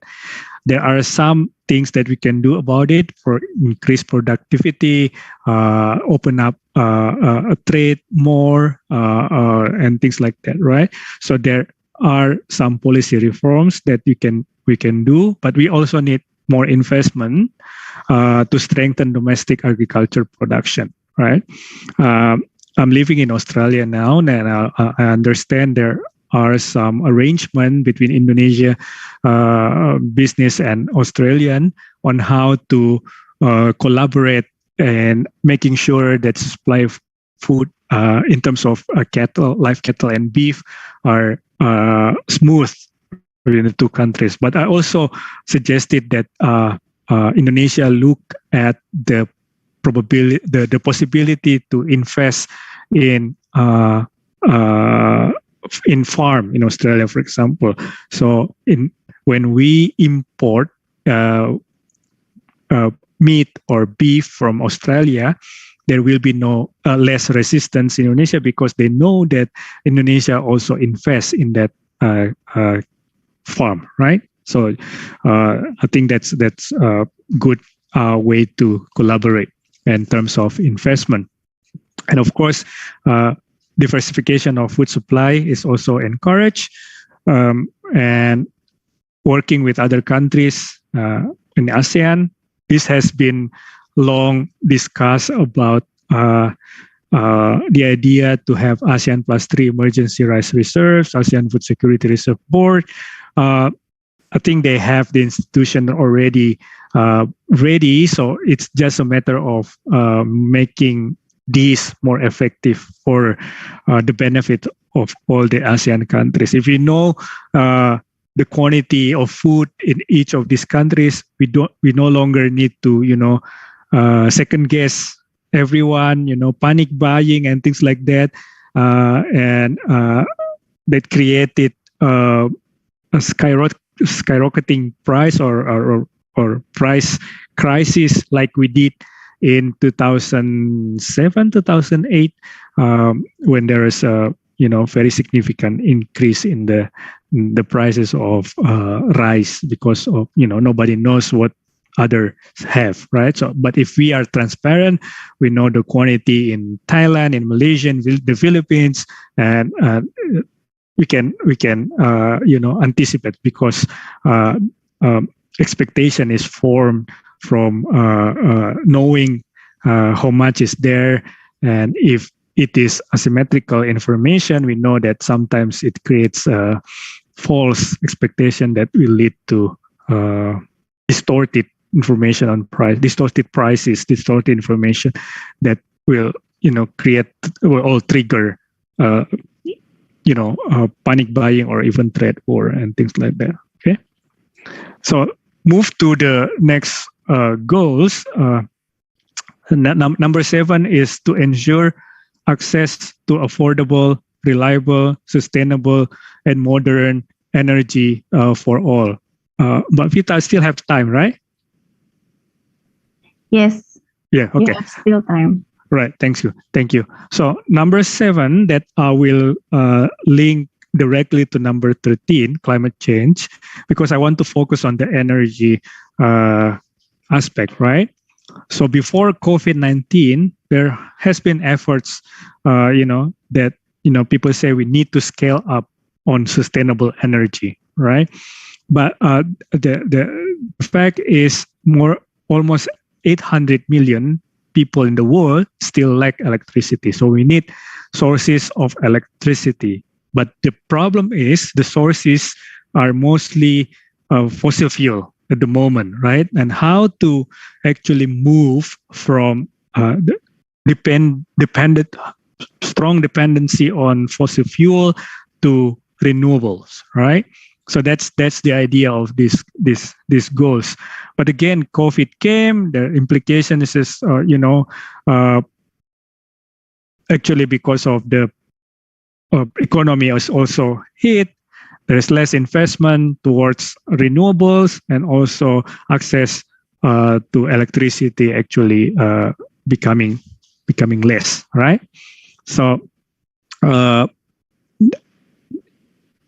idea is, we still need to step up efforts in the renewable energy and to improve the efficiency in using energy. So that's the goals for number 7. And you can see the update here now that the 1/3 of world's populations use dangerous and inefficient cooking systems. So this is mostly in developing countries. You can see the infograph here where people cook using woods inside the house, even though there is chimney, but probably it's not enough to contain the pollution that comes from this activity, right? And there are about 2.5 billion people that are still doing this.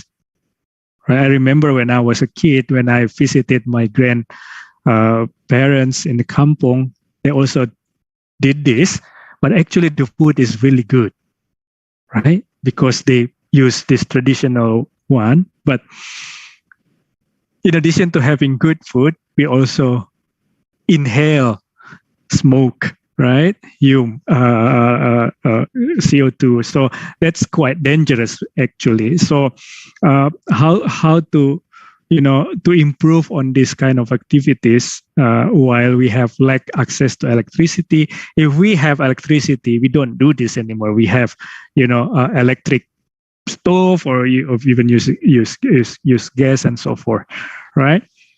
And 3 out of 4 of families in sub-Saharan Africa still lack access to electricity. Improvement in energy efficiency is still a challenge these days, and so forth. Now, for the 13th goal, the climate change. So, of course, the energy is part of this. So, it's easy to link them together, right? So, in 2018, some studies have shown that actually the global mean temperature is approximately 1 degree Celsius above the pre-industrial baseline. The baseline here is, I think, 1700 to 1800, right? The first industrial revolution. So usually the way they measure the change in temperatures is in relative to the condition in the pre-industrial time, which is 1800.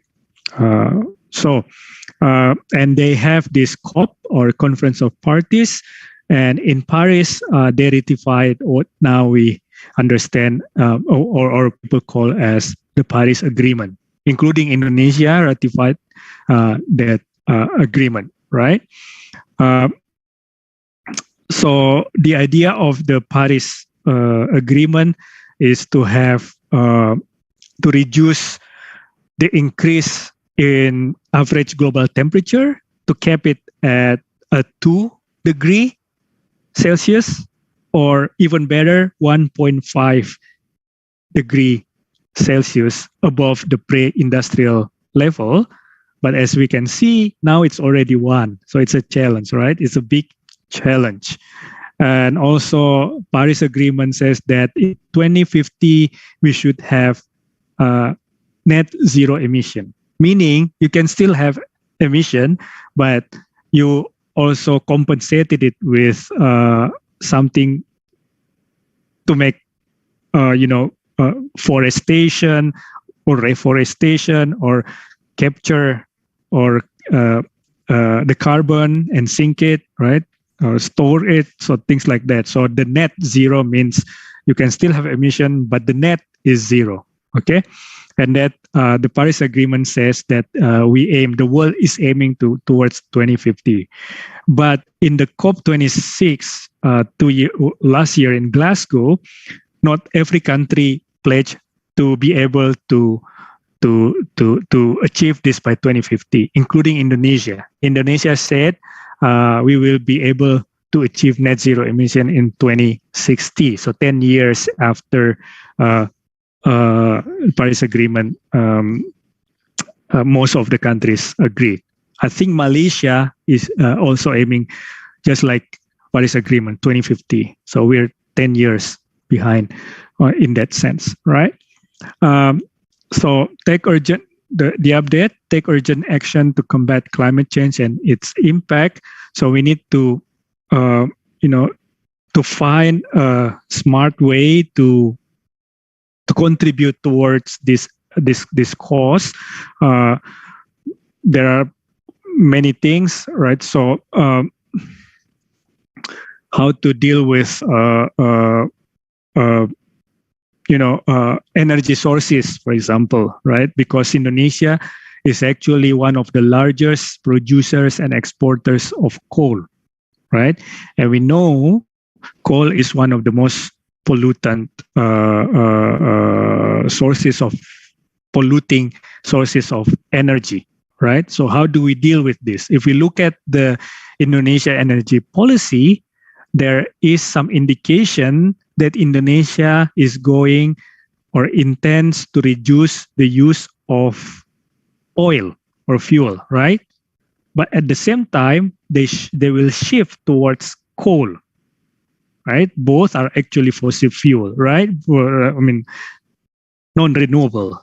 So how do we deal with this? I'm not saying that we have to stop coal today, because I also understand that coal is still needed, is still probably the most economic way of getting energy at the moment. But we need to think about technology that can make to produce electricity from coal in more environmentally friendly way, or clean, what people say, clean coal and things like that, right? So next, the relevance of this. So COP26, the meeting in Glasgow, says that, well, as I said, the initial pledges, it's COP in Paris. I don't remember COP number, what number is that, but 2% cap of global warming, or ideally 1.5. But as we can see, now we are in 1 degree already. So in order to achieve just this, we require, according to some studies, it requires about 100 billion per year investment from rich countries. And if we can, we have to have carbon tax around $75 per ton, right? Now, if you remember, Indonesia started its carbon tax also this year. It's 30,000 rupiah per ton, right? So it's quite small compared to this study, but it is understandable because we just started, and but it actually is a good start, you know, to have carbon tax, because for a long time Indonesia is dealing with fuel subsidy. Now we have to change that mindset. We need to look at the tax rather than subsidy. So Indonesia itself pledges for COP26, we're going to reduce emission by 29% below business as usual rate if we are doing it by ourselves. But if we have assistance from other countries or international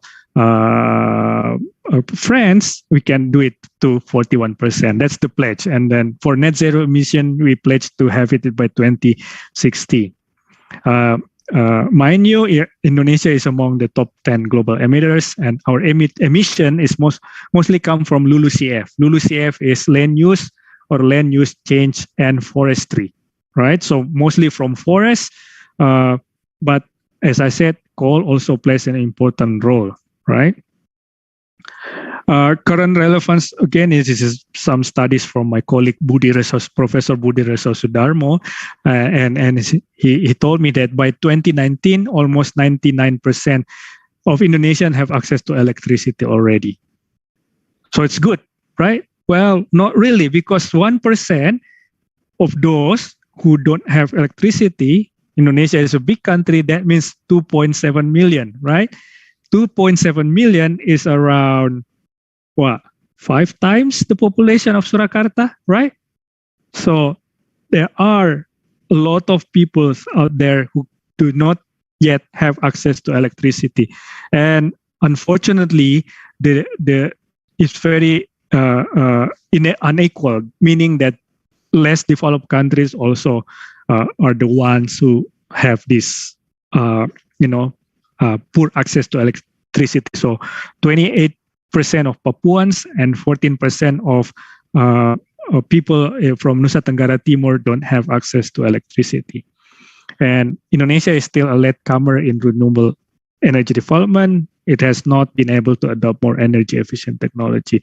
And this is what I mentioned before. According to Presidential Decree number 5, 2005, we're going to move dependence from oil to coal. So basically not really, much improvement in terms of achieving the SDG goals there. But I understand, again, it takes time to move to complete the renewable energy, but at least there are some good indications already, including the carbon tax that Ministry of Finance is imposing, right? So things to anticipate. As a consequence of the pledges, energy costs because we are still transitioning. Usually in the short run, energy in the transition and prices will increase, and in this context is energy costs. And this is what the Economist magazine says: beware of greenflation. What is greenflation? Inflation because everyone wants to go green, but in the short run, it might have some implication of the cost. But in the long run, we can expect some benefit of it, right? We should expect more R&D, infrastructure, and building renovation, and so forth. As I mentioned, public finance are needed. Carbon tax is regressive in the sense that it will hurt the poorer more than the richer, right? So we need some compensating mechanism, right? And how to do that? It's another topic, maybe different seminar. Sri Mulyani, the Minister of Finance, says that Indonesia needs 5.7 billion per year to fund energy transition, but we start with 30,000 ton. It's still low. In dollar terms, this is $2.1, right, per ton. Compared to Singapore, for example, 2.7, and Thailand actually has $3 per ton carbon tax, right? And other thing, we need to be prepared to also development in crypto technology, including in Indonesia. So I read news that people are starting to do Bitcoin and everything. Be careful, because these practices require so much energy, to run those high-speed computers, right? I don't know. Maybe not in Indonesia. Maybe in other countries they're doing the crypto deciphering the code and things like that. But it's actually very environmentally unfriendly. Okay, and last but not least, development in electric vehicle. Indonesia is one of the biggest producers of nickel, right? And nickel is one of the key ingredients of electric vehicle battery, right? And again, this is related to trade policy also. Indonesia, if you remember, Pak Jokowi said that we want to force downstreaming of nickel, so we want it to be produced in Indonesia. Well, we need to be careful also, because the world also relies on the supply of nickel from Indonesia to produce electric vehicle battery. If we can do it, fine. But I don't think Indonesia is able to produce EV battery very well at the moment, because we don't have one ingredient, and that is lithium, right? So we need to be careful on this. So that's all, Mbak Vita. Sorry if I take too much time. Thank you so much. I will stop sharing the screen now, and over to you. Thank you very much to Dr. Arianto A. Patunru for the essential topics about sustainable development. Now, let's move on the third speaker, ladies and gentlemen. So, Professor Dr. Rahmawati, the time is yours.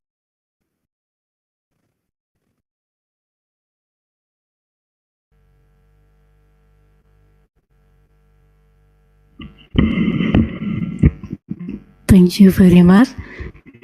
Respected Prof. Jamal Wiwoho, Rektor Universitas 11 Maret, Prof. Joko Suharjanto, Pak Doni, Pak Ihsan, and all speaker, all participants, distinguished.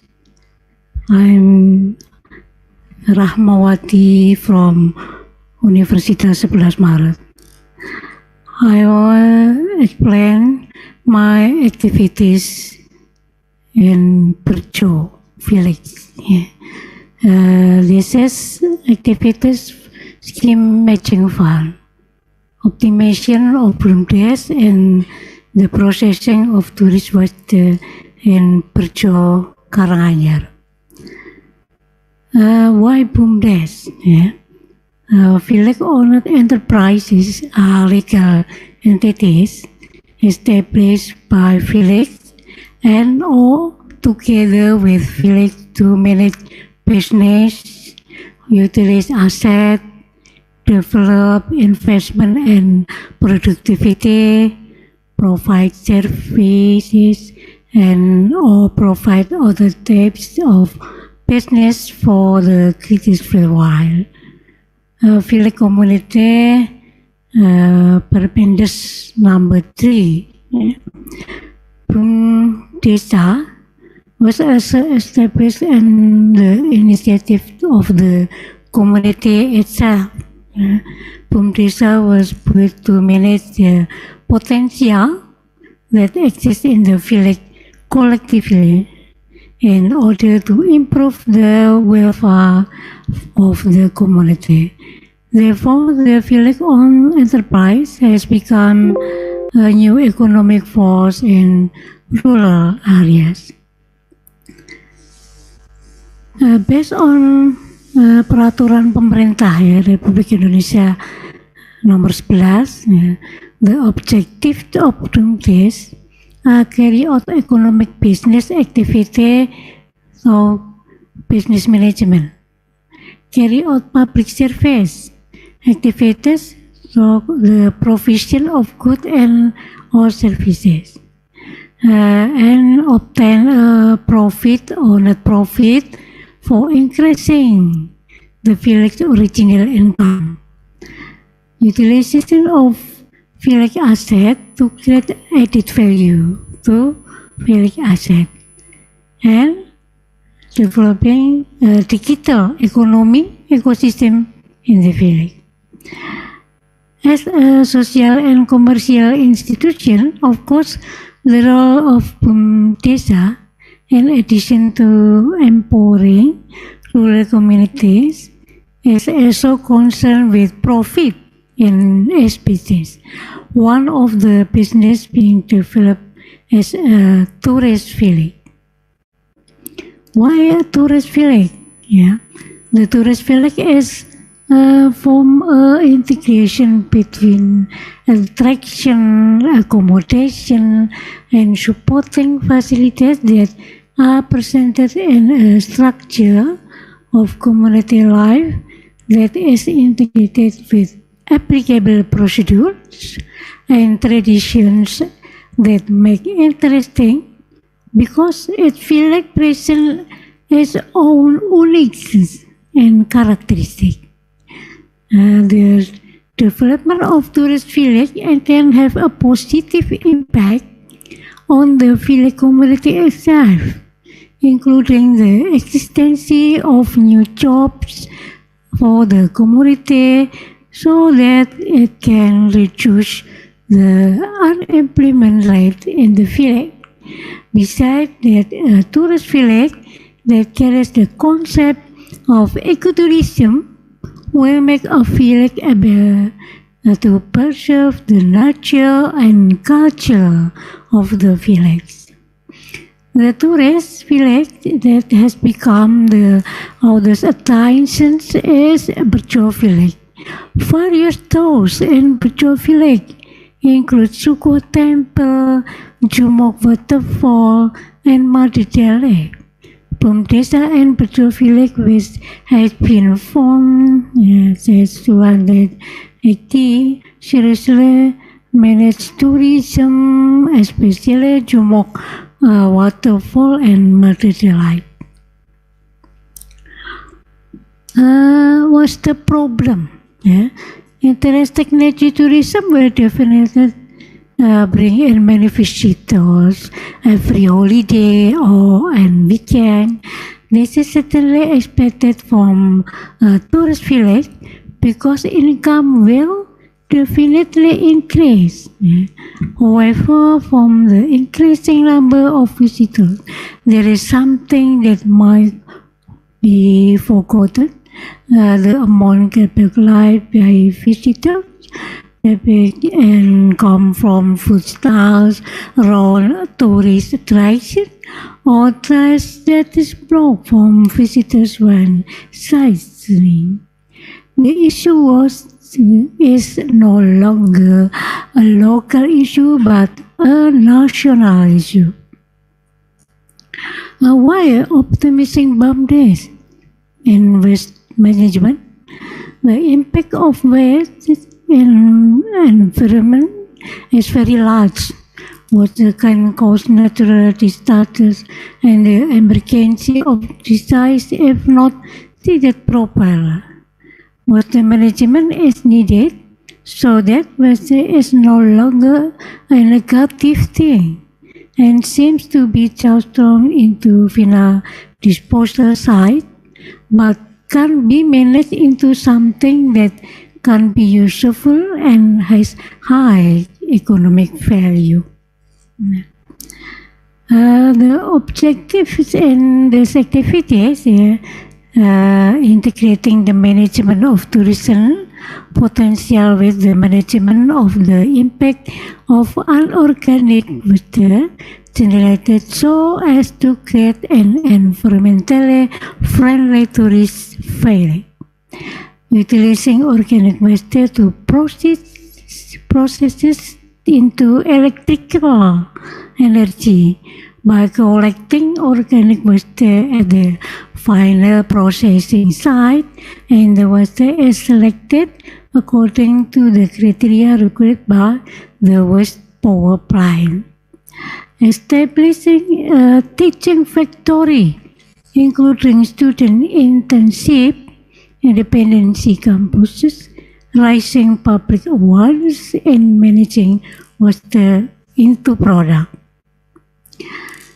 The contribution, the activities, number one, provide new insight into the management of organic and organic waste and its use as a product or source the electrical energy through various methods including observation, interview, and focus group discussion. With community, with BUMDes manager, village head, various related agency and interview method assistant for the manufacture of creative product. Today of waste management theory with 3R reduce, reuse, and recycle principles related to optimizing tourism, village BUMDes and waste management so as to create environmentally friendly tourist village. Contribution 3 applications and industrial development by providing machine that can be used for processing waste from electrical energy sources and into product with high economic value. Discussion about integrating management tourism potential with management of the impact and unorganic waste generated so as to create the environmentally friendly tourist village. There are 3 activities. The following is a photo the product. Unorganic waste.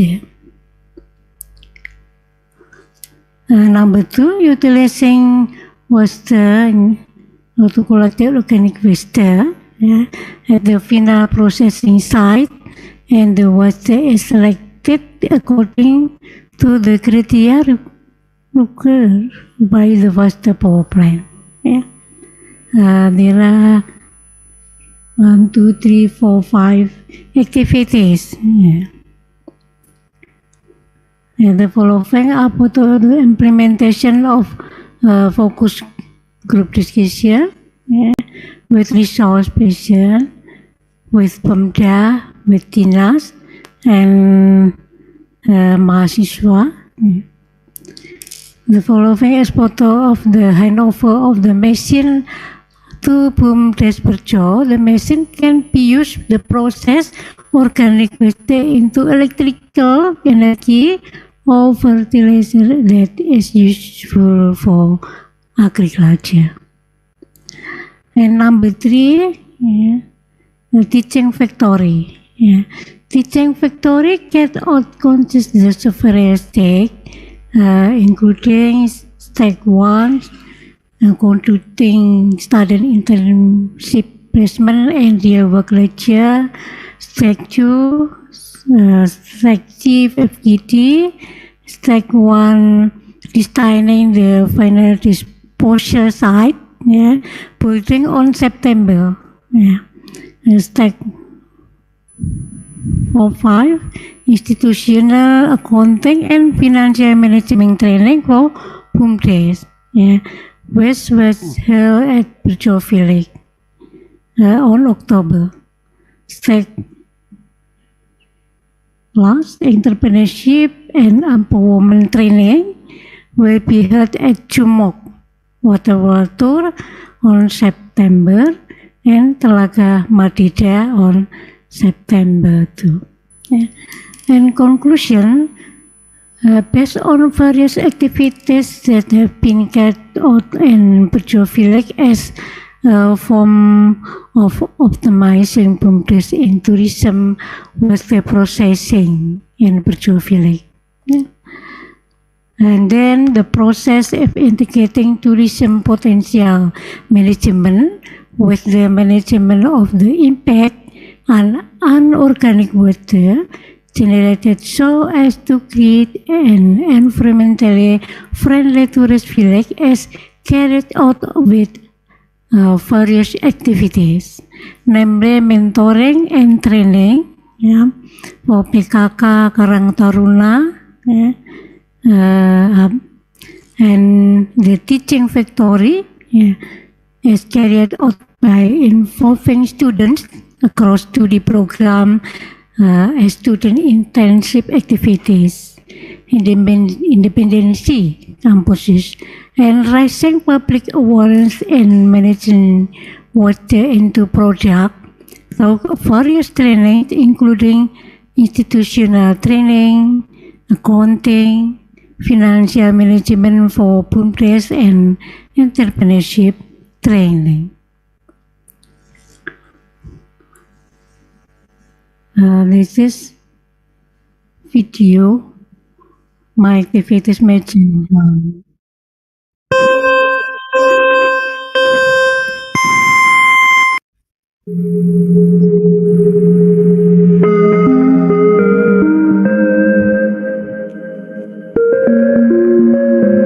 Yang Telaga Madida, Perjo Village, Karanganyar.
Arianto.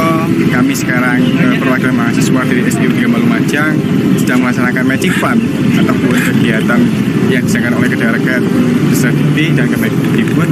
Dan ini sekarang lokasinya ada di Telaga Madirda, begitu lokasinya ada di daerah Solo, Karanganyar, Jawa Tengah, tepatnya di Desa Berjo, begitu teman-teman.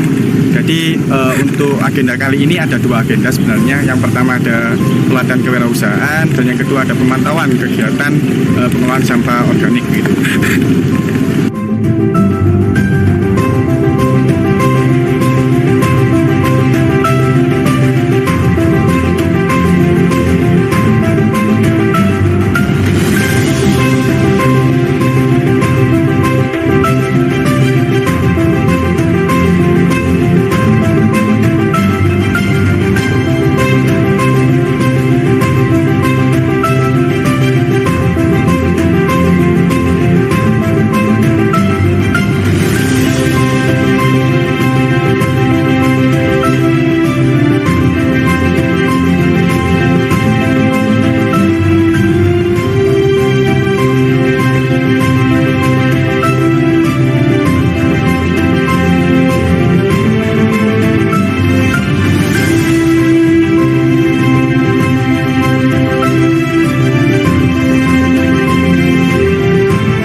Kegiatan pada Magic Fund pada pagi hari ini, tepatnya hari Kamis, tanggal 30 September 2021. Kegiatan Magic Fund ini dihadiri oleh yang pertama dari Prof. Dr. Dr. Rahma MSI AKCA, yang kedua ada Profesor Dr. Anda Indah Susulawati MSc PhD, dan yang ketiga ada Profesor Dr. Suyitno MT, kemudian ada Dr. Ratna Wijayanti Daniel Paramita SEMM, dan yang terakhir ada Dr. Samsi MSI.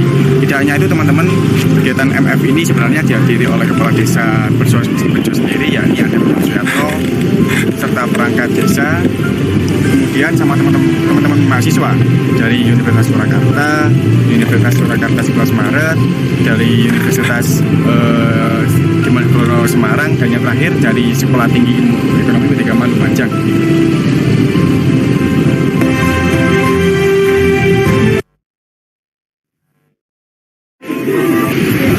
Halo Mas, seluruh Mas yang suka vlognya pakai, saya hari ini bertemu tokoh-tokoh yang fenomenal dan luar biasa untuk membuat plan dalam arti untuk wisata. Beliau ini adalah salah satunya yang menjadi aktor. Saya kenalkan dulu, beliau ini Pak Samsi. Beliau juga luar biasa ide-ide pemikirannya dalam membuat desa wisata, dan beliau ini saat ini sudah membuktikan pohon jambu isi, mantap. Nah ini yang satu ini Pak Kades yang pendiam tapi terobosannya luar biasa. Posisi saya sekarang ini di Jumok, air terjun Jumok, Berjo, dan beliau ini saya kenalkan Pak Suyatno atau Pak Kepala Desa. Pak, ini terobosan penjagaan ini kenapa?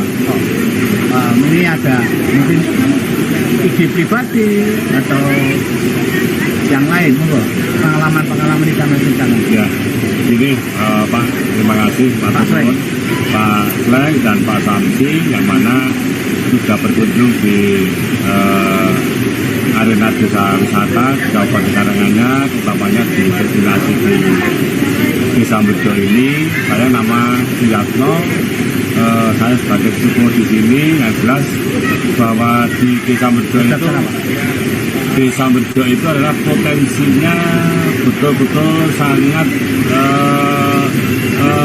bagus. Kalau menurut saya seperti itu. Dan saat ini di Desa Berjo itu masih banyak wahana yang harus kita gali, yang harus kita utamanya untuk peningkatan PAD-nya, semuanya untuk warga masyarakat, di mana Desa Berjo itu juga ada air terjun Jumok, ada Telaga Madirda, ada Kampung Gunung, ada Tahura, Tenggirpak, dan yang terakhir kita buka kemarin yaitu ada di tempat wahana baru yaitu bumi perkemahan Desa Bejo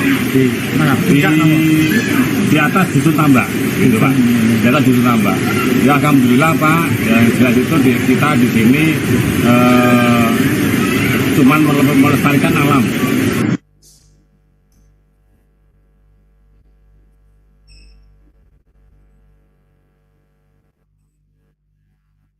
Ini FGD with Bupati Karanganyar. Dari matching fund di Desa Berjo, olah sampah wisata di Desa Berjo. Saya sendiri sebagai ketua Rahmawati, kemudian anggota saya itu ada Bapak Sunarto dan juga Bapak Samsi dari Indonesia. Jadi ini tindak lanjut dari soal kita yang pertama kemarin. Jadi kemarin itu kita mengajukan proposal 2 yang sampah wisata dan juga yang PLTA.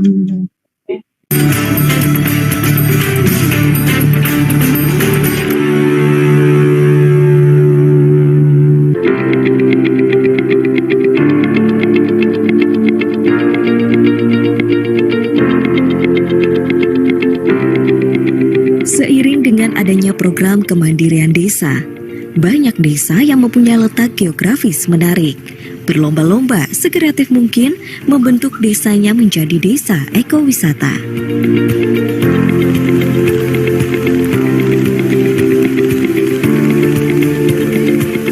Salah satunya adalah Desa Berjo, Kecamatan Ngargoyoso, Kabupaten Karanganyar, Jawa Tengah.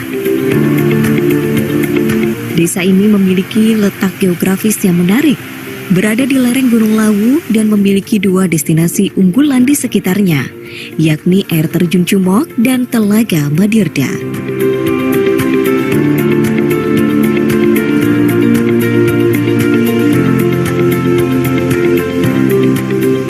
Desa Berjo juga dikelilingi destinasi wisata unggulan di Kecamatan Ngargoyoso, yaitu Candi Ceto dan Candi Suku. Namun seiring dengan tingginya kunjungan wisata yang datang, muncul permasalahan baru, yaitu permasalahan pengelolaan sampah. Dalam sehari, Desa Berjo bisa menghasilkan sampah sebanyak 1-2 ton, yang mayoritas merupakan sampah organik.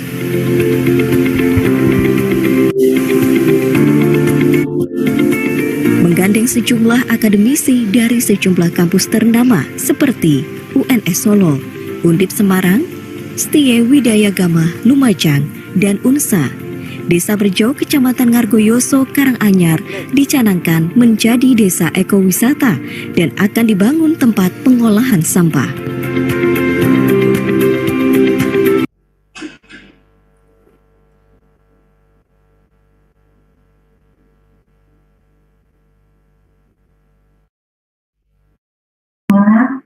Selamat datang Pak Lurah dan Pak Mudes. Monggo.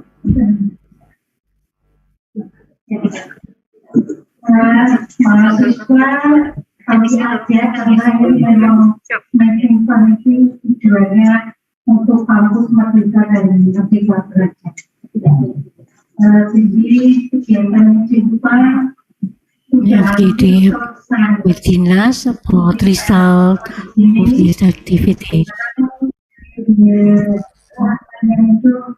April November saya memastikan dengan judul optimalisasi sumber dan pengolahan sampah wisata yang bisa dilakukan.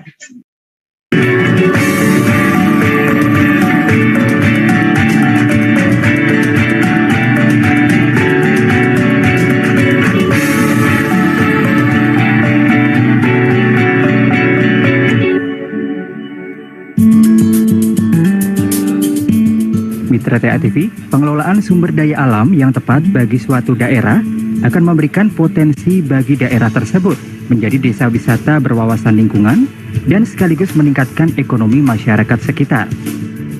Bersama dengan pemerintah Kabupaten Karanganyar, tim peneliti dari Universitas 11 Maret dan Universitas Negeri Yogyakarta serta universitas yang lain mendukung kelestarian lingkungan alam dengan memanfaatkan sumber daya alam air untuk bisa menjadi energi pembangkit listrik tenaga air. Menindaklanjuti kerjasama tersebut pada hari Kamis tanggal 18 Maret 2021 yang lalu, tim peneliti dari Universitas 11 Maret Surakarta dengan Universitas Negeri Yogyakarta menggelar kegiatan Focus Group Discussion (FGD) bertempat di Rumah Dinas Bupati Karanganyar. Mitra TA TV memanfaatkan energi potensial air menjadi pembangkit listrik tenaga air atau PLTA merupakan salah satu pengembangan energi terbarukan untuk mengurangi energi penggunaan bahan bakar minyak atau BBM. Dalam mengembangkan penelitian tersebut, Universitas 11 Maret Surakarta bekerja sama dengan UNY Yogyakarta dan beberapa universitas lainnya. Memilih Kabupaten Karanganyar yang memiliki wilayah dengan sumber daya alam yang sangat berpotensi sebagai pembangkit listrik tenaga air. Agenda UNS audiensi dengan pemerintah Kabupaten Karanganyar dilaksanakan pada hari Jumat, 19 Februari 2021, bertempat di Rumah Dinas Bupati Karanganyar. Perwakilan dari Fakultas Teknik dan Pasca Sarjana UNY Yogyakarta. Berdasarkan informasi yang kami terima, katanya di Jumo itu ada semacam telogo atau danau gitu yang airnya itu cukup melimpah dan itu kemungkinan bisa untuk membangkit tenaga listrik. Oleh sebab itu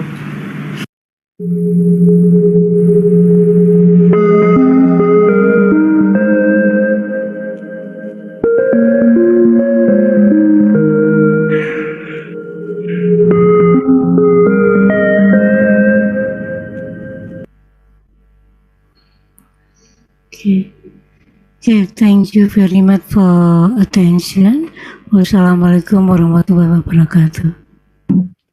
Waalaikumsalam warahmatullahi wabarakatuh. Thank you so much for Professor Dr. Rahmawati.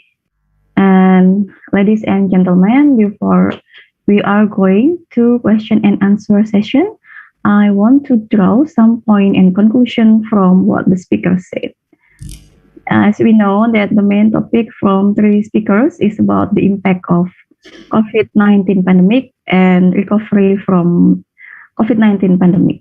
First, from Professor Dr. Tamat Sarmidi from three studies that Professor Dr. Tamat presented before, the pandemic has an impact that extends to all countries in the world, including advanced countries with three main indicators: consumer price index, unemployment rate, and GDP growth. Especially in Malaysia, the agricultural and service sectors are the most affected.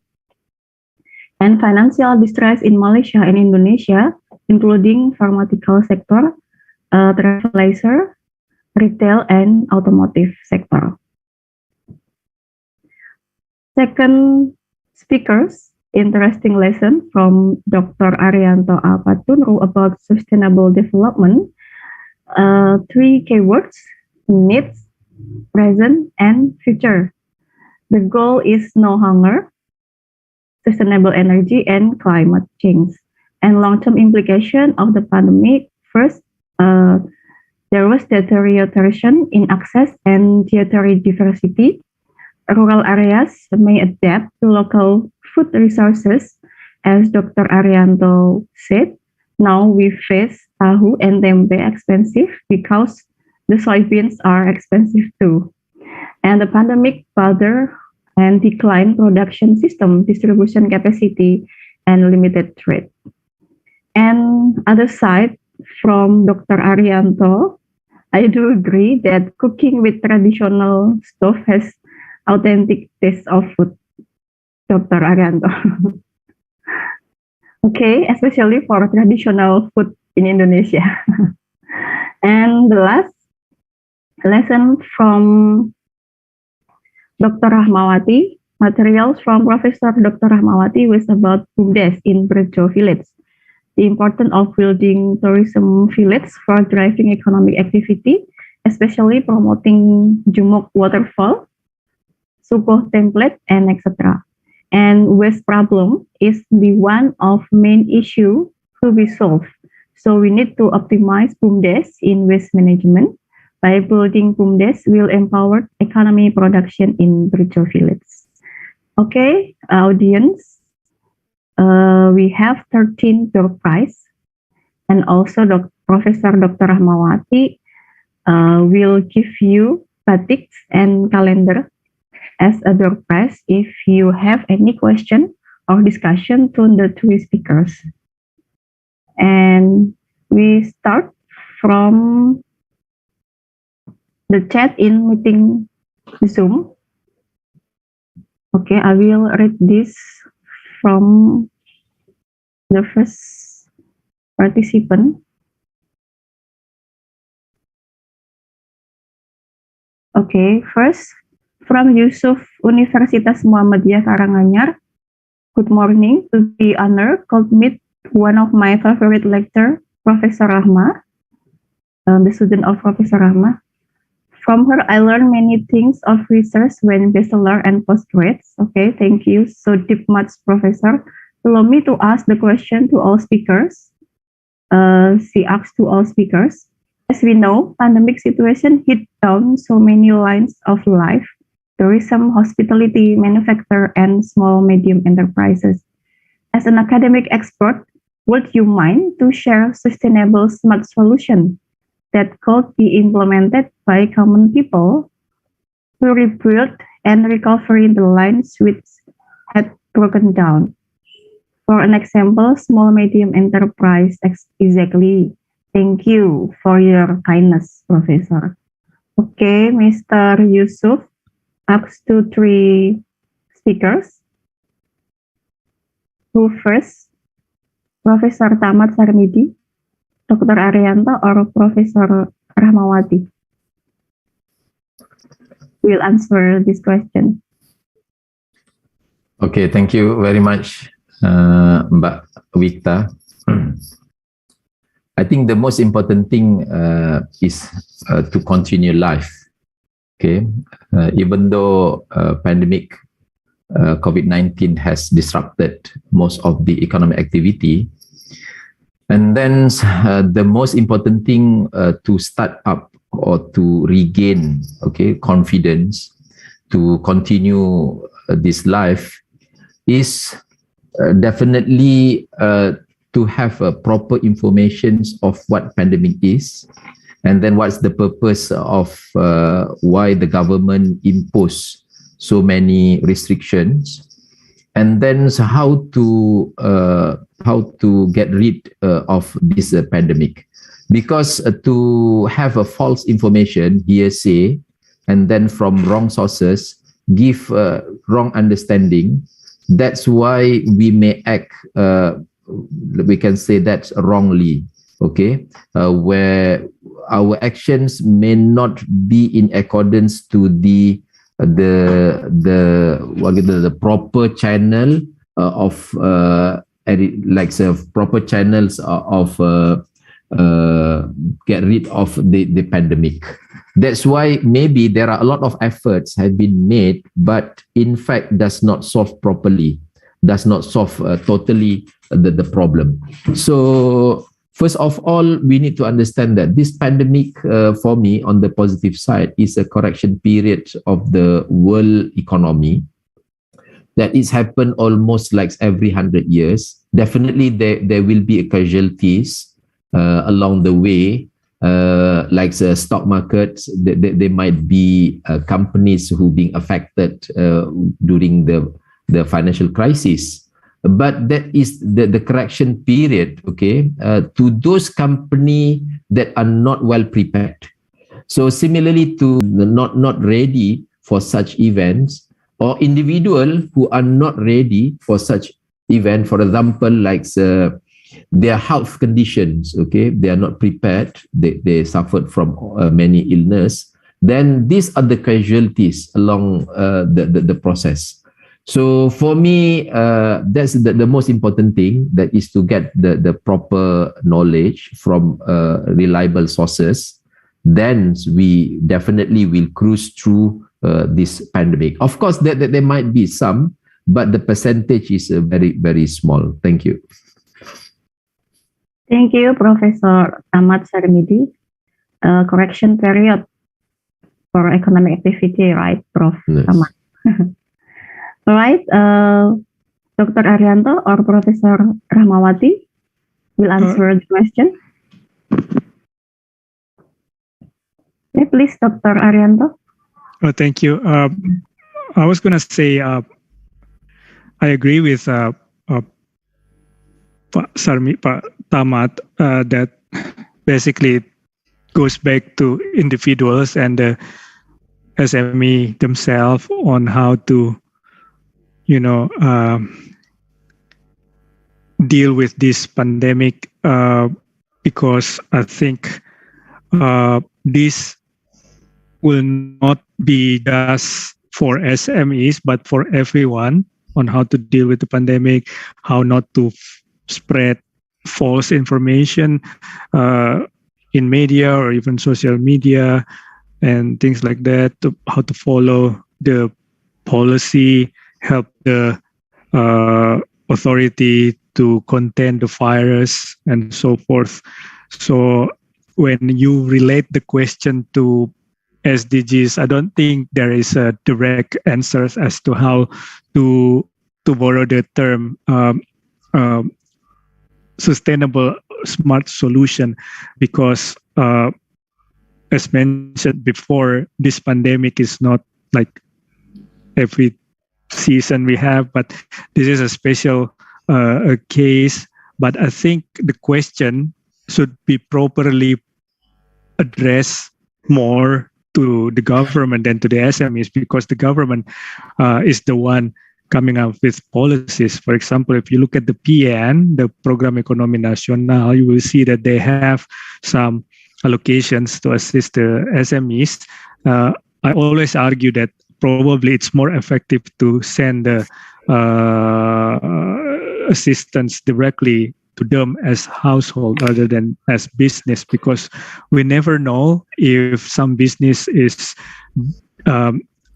going to last longer permanently, or maybe it's a temporary business that will change into some other form. So it's better to target household, because household, some of the members are engaged as in business, but not all businesses actually can have that direct assistance because they're not in the household, for example, right? So it comes down to targeting issues, right? Because we don't want to create zombie firms in the sense that government keep assisting firms that are actually not productive or do not have potentials to grow, right? So we want them to be able to decide for themselves what business they can actually grow on, and by that we need to give them assistance directly to them as household. I know this is not easy because the government also have issues with data, right? Targeting data. So these are challenges that we need to work on in the future, so as to anticipate this kind of shock again. Thank you. Okay, thank you, Dr. Arianto. And Professor Rahmawati? Yeah, thank you very much, Mbak Moderator. Ya. Halo Pak Yusuf, pertanyaan pertama dari Pak Yusuf. Your student, Prof. Universitas Muhammadiyah Karanganyar, ya, New Universities. I agree, pandemic situation hit on so many lines of life, yeah, include tourism, hospitality, manufacture, and SME. But based on SWOT analysis, there are some opportunities in pandemic situation, especially in the village Perjo. There are Telaga Mardika, Jumo, and Candi Syukur, Candi Ceto, and so on. There are opportunities. Many people come to Telaga Mardika because many COVID, pasien COVID yang banyak diisolasi di daerah ini Telaga Mardika Lake, and many people that isolation in Mardika Lake increase, mengalami suatu kebaikan, sembuh. Akhirnya banyak orang yang justru datang ke situ penasaran gitu. So SMA, small medium enterprise, has increased opportunities. There are opportunities about SMA EcoPrint. Money SMA EcoPrint not bad, increase opportunities, increase banyak yang beli gitu. Many people buy EcoPrint because product exclusive. And then the second question, Mbak Maria ya. Oke, videonya nanti saya kirim ke panitia. Thank you, Prof. Ada lagi? It's enough, Professor Rahmawati. There is still one question from Mr. Yusuf to Professor Dr. Tamat Sarmidi.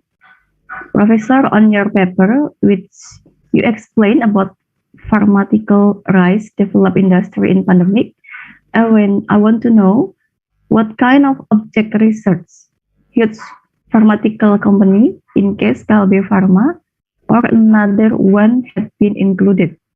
Early 2000, designate about medicine in pandemic was true. We got increased demand, but only 1 month. After until the latest, we lost from huge company, as you explained, like Kalbe Kimia Pharma, because they have direct access to main factory and they could play the price as they want. Professor, I turn to you, Professor Tamat.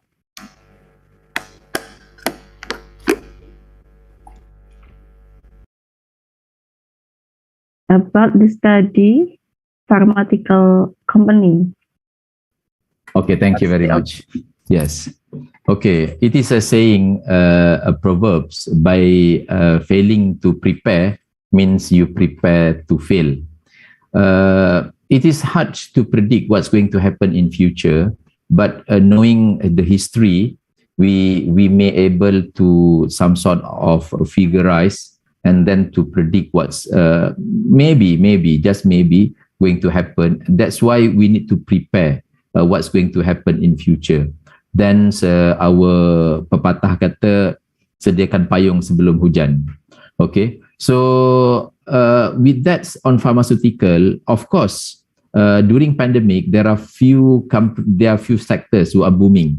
For example, like pharmaceutical, and then on the this health industry. But the problem with the small firm is that on the supply chain. Okay, because this supply chain be controlled by the world leading organizations or company that we can say that ample resources. So for a small company during lockdown, they may not have access to those resources. Then even though demand is high, but they don't have that resources.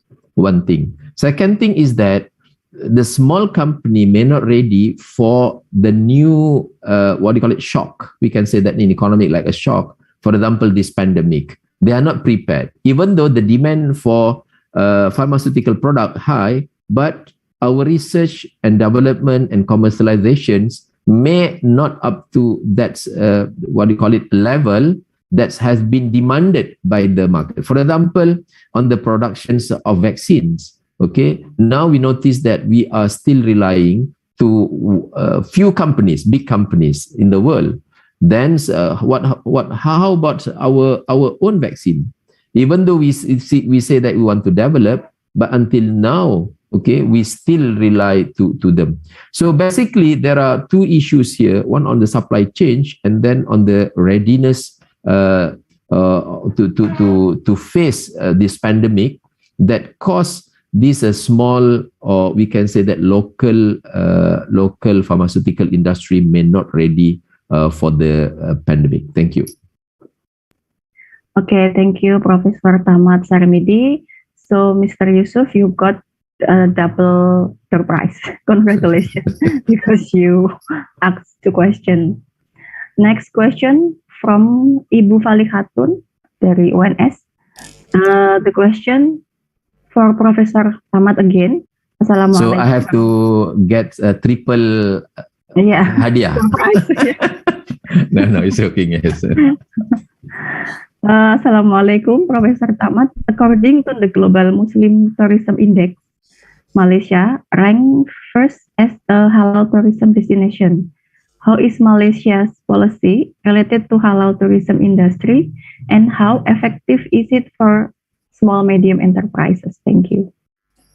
Okay. This halal is I think a very catchy word. Even though it's not that really matters. Okay, survey found that for some, okay, especially in Middle East means like Arab countries, they are not really concerned much on the halal industry because they have their own understanding and definitions of what is halal.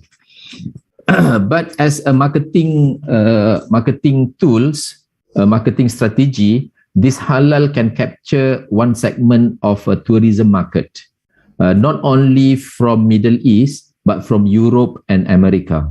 Because what happened, most of them understand that halal is something that's good, especially on the because halal is not only on the product and audited, and then it pass certain requirement, then the certifications of halal been awarded to the company.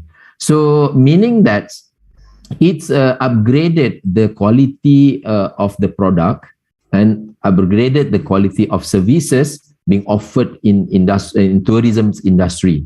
So with that score, the promotions have been made by we call it Islamic Tourism Center. It's an agency under the Tourism Malaysia, and then this has been, I think, around during 2015 onwards, where the what we call it the campaign is so immense, and then we some sort of luck capitalize on the restriction or movement of the Middle East, especially on Muslim countries after 11/19 to most of the European and America. So we found influx of tourists coming from Middle East to the country, especially with the halal. And then on SME part, this is the strength of SMEs, where most of the SMEs, especially in Malaysia, dominated by a Muslim. So the what do you call it? The players can differentiate between halal and non-halal. So since the populations in Malaysia also has a, we can say that, advantage on Muslim side. So and then with the process, so it's differentiate between the halal tourism product and non-halal tourism product. So basically, it helps a lot to the SMEs because it's one of the tools, okay? And then to improve tools in marketing strategy, Second, to improve their tourism product.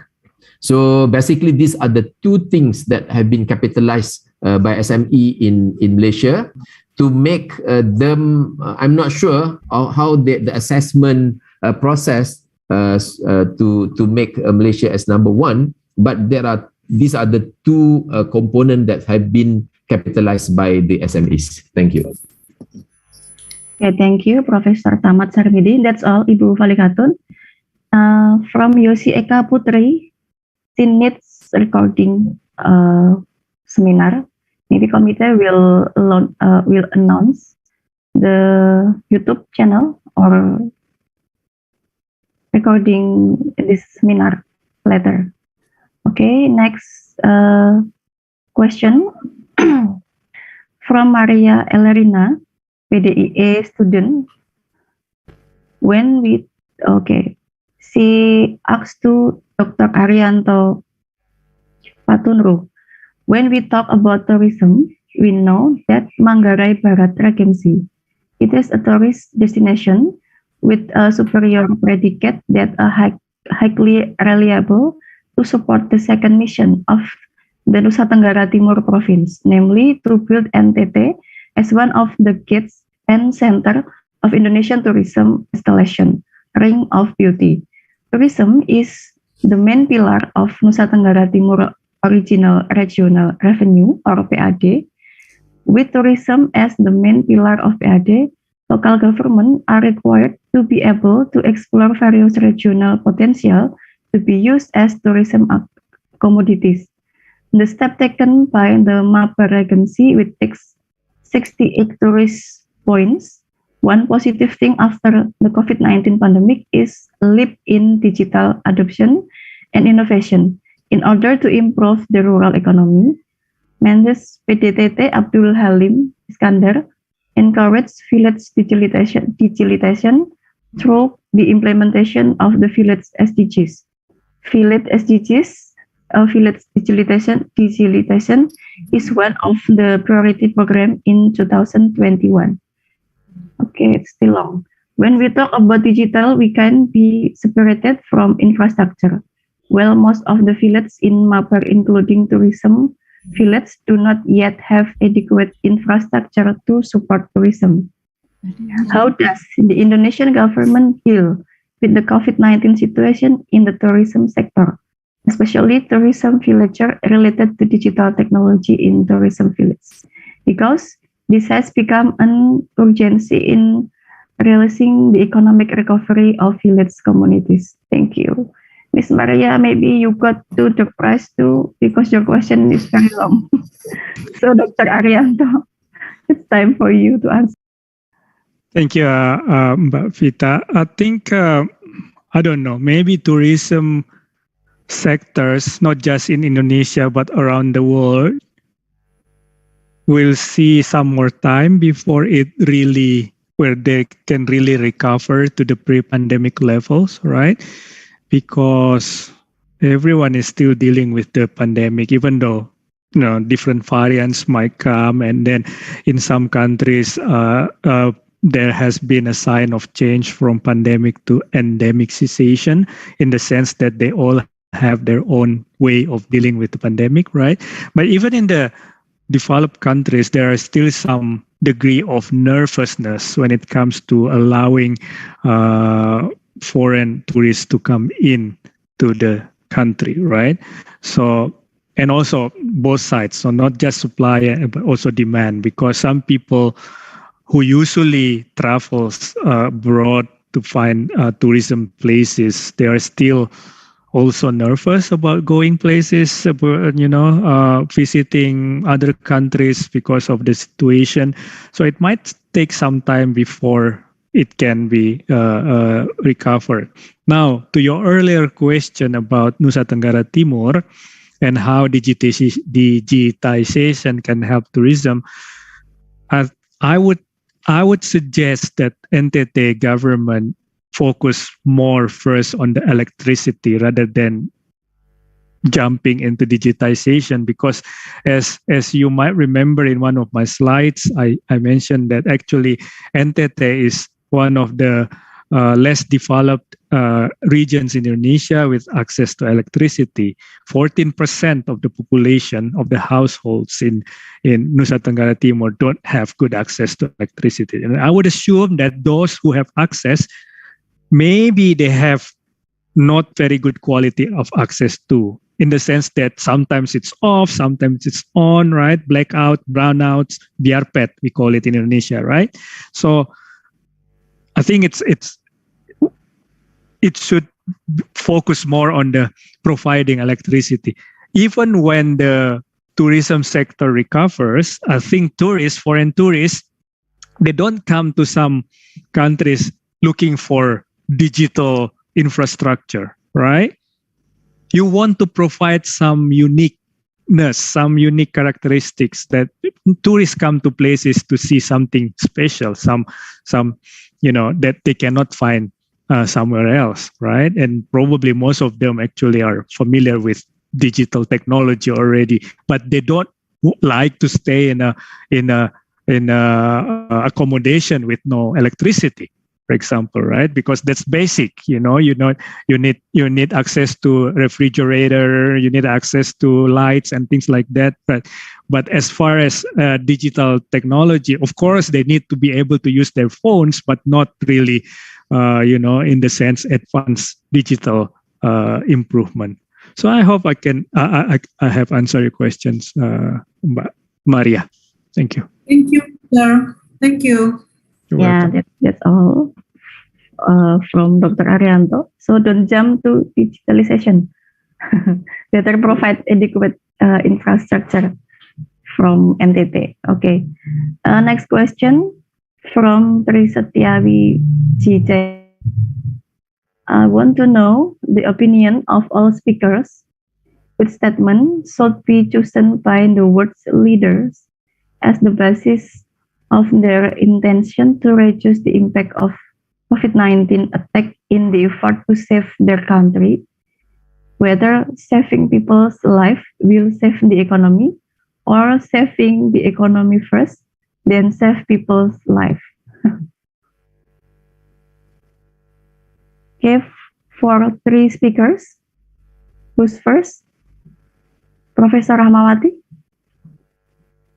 You have to choose saving people's life will save the economy or saving the economy first, then save people's lives. Difficult.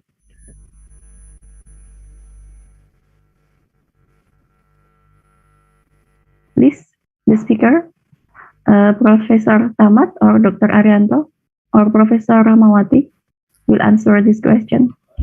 Yeah. In conclusion, with the pandemic situation, we various activities, because there are Kampus Merdeka and Merdeka Belajar, include integrating tourism potential and small medium enterprise potential, and then the student maybe include teaching factory, and then learning and on campus. It's interesting. Very interesting by my student. Okay, thank you, Mbak Moderator. Saya cukup itu saja. Okay, maybe I can conclude from Professor Rahmawati's answer by saving people's life first, and then the economy will rise. Maybe. Dr. Arianto or Professor Tamat Sarmidi, maybe we'll choose one of these. Sorry, Pak Tamat, if I go first. No, please. Thank you, Pak. Okay. So I think we should not just expect some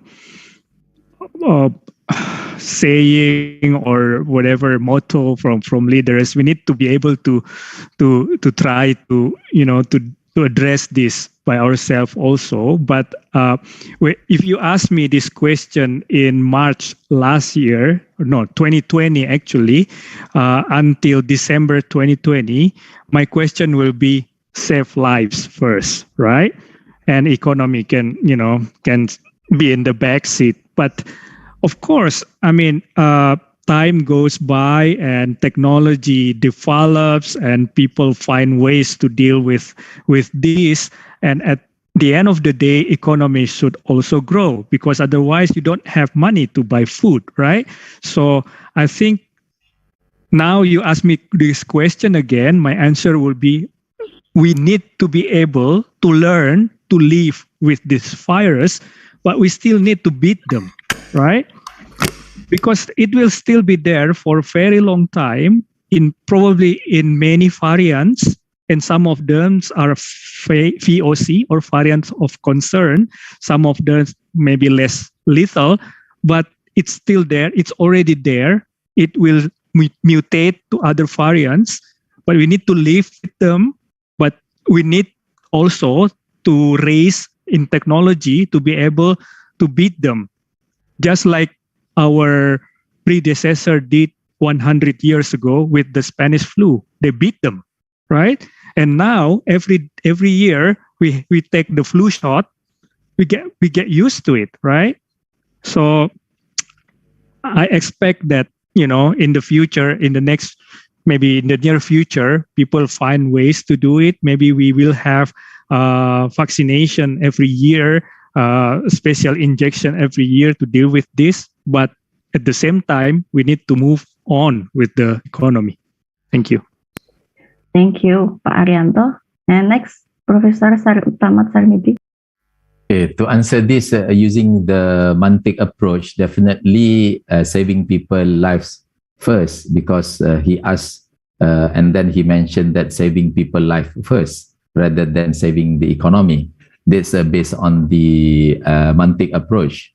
But I agree with Pak Arianto on this approach, meaning that it's meaning that it depends on the time and situations. Okay, at the beginning we are panic, we don't understand what a virus is, and then we don't have a proper information, no vaccines, nothing. So the first and foremost is to save our life, because this is the utmost priority. Okay, but we notice that economy is part of partials of life. Without economy, then we cannot survive, because any economic activity that produce any goods and services, we can consider it as an economic activity.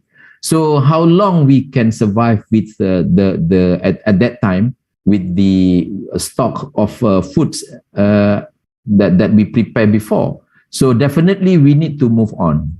Okay. So in reality, economy and life, we cannot separate them. We cannot say that economy first or life first, because they are really blended and interrelated. So by saving your economy means saving your life, okay? And saving your life is also saving your economy, because the what do you call it? The player, okay? In the economy is people. Without people, economy cannot move. And then in economy is meaning that the people also can move with the economy. So for me, I agree, okay, that we need to have a saving life first at the very beginning, but shouldn't be all the time. Okay, we need to open the economy and then let people live with the virus, and then we should improve our we call it the health facilities, so that we can fight and win, even though the virus will be there for, I think, for going to be there throughout many more years. Okay, thank you very much. All right, next question from Kasman Karimi. He asks for 3 speakers. Dear all resource persons, the presentation is very good. I am Kasman Karimi, a doctoral student in Environmental and Development Studies in UNB. My question is why motorized vehicles in Indonesia are old and produce a lot of CO2 emission. The tax is cheaper. Can it be interpreted that Indonesia doesn't support SDGs? I think it's a specific question for Dr. Arianto. Okay. Well, first of all, Indonesia for a long time was fed by the government with fuel subsidy, right? We were part of OPEC. We were oil exporters, and the thinking at that time is that because we are oil producer, it just made sense to give some of these benefits to the people in the form of fuel subsidy, right? And when it came down to deficit, we moved from surplus to deficit, we quit OPEC. It's really hard to reform this policy. When the government tried to increase the prices because they could not afford to give so much subsidy anymore, people rioting, they took the streets and everything, demonstrations. So it was hard. It was only at President Jokowi's first term when he finally got rid of the subsidy, right? But again, it came back again now because recently the world oil price has increased again, and the government seems not to be able to do such a reform anymore. And as a result, Pertamina, PLN, all of these BUMNs also suffer from, have to deal with the high world oil price. So if you want to switch this from subsidy to tax, I think it will take some time. But previously, I mentioned that there is a good start with carbon tax, even though it's small compared to what the studies suggested, right? But at least there is an indication that even in the government side, there has been a thinking of moving from subsidizing fossil fuel towards taxing them. And who knows, maybe along the way, actually there is some scheme of subsidizing renewable, right? In order to give a signal to the market that we are in support of the development of renewables, and the investment will go there. But this has to be very carefully done, because if you end up subsidizing renewable, but also at the same time you still have a lot of subsidy for non-renewable, or you subsidize renewable and also do some other distortions in the consumption side, it will not work, right? So it needs a clear and careful plan if you want to move from, at least to change the paradigm first, and then apply policies from subsidy-based energy policy towards tax-based, in one eye towards more environmentally friendly energy consumption and production. Okay, thank you, Pak Arianto.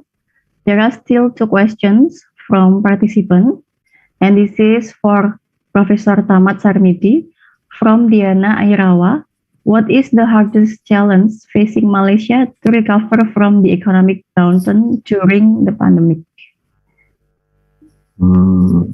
What is the hardest challenge facing Malaysia to recover from the economic downturn during this pandemic? Yes, okay, thank you.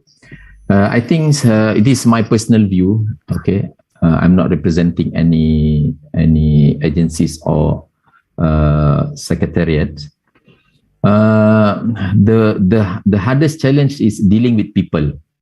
Okay, it's not dealing with the system or dealing with other things.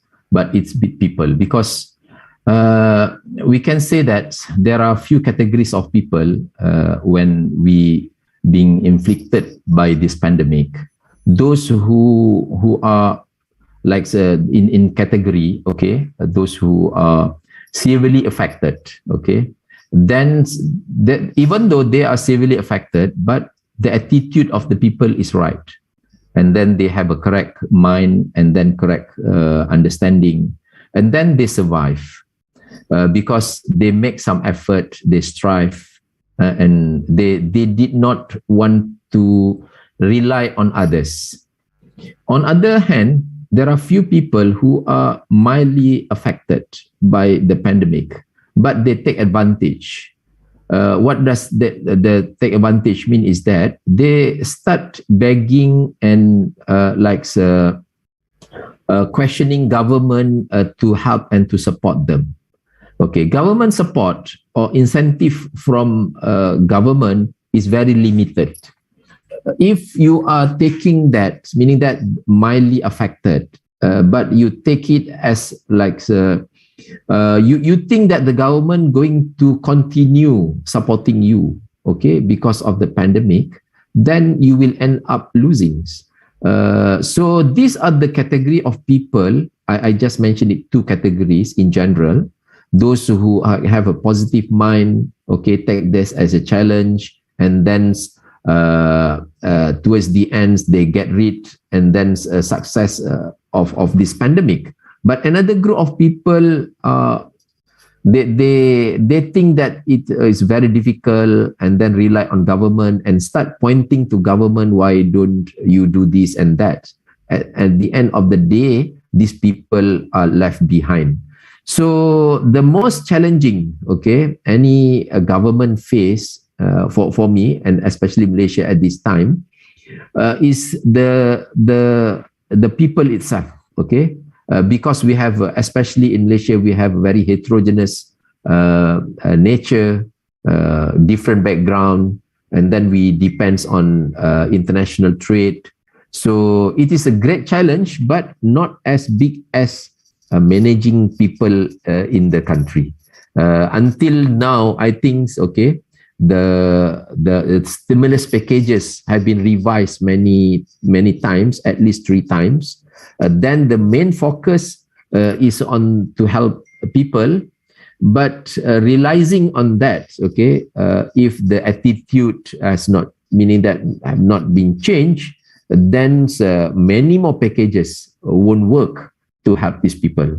Okay, so second big challenge is to devise those stimulus packages or any incentive that leads toward productivity, not leads toward we can say that's like the transfers only. So there should be some element of incentive that has a couple with productivity, meaning that those who work more will get more rather than those who rely totally on government.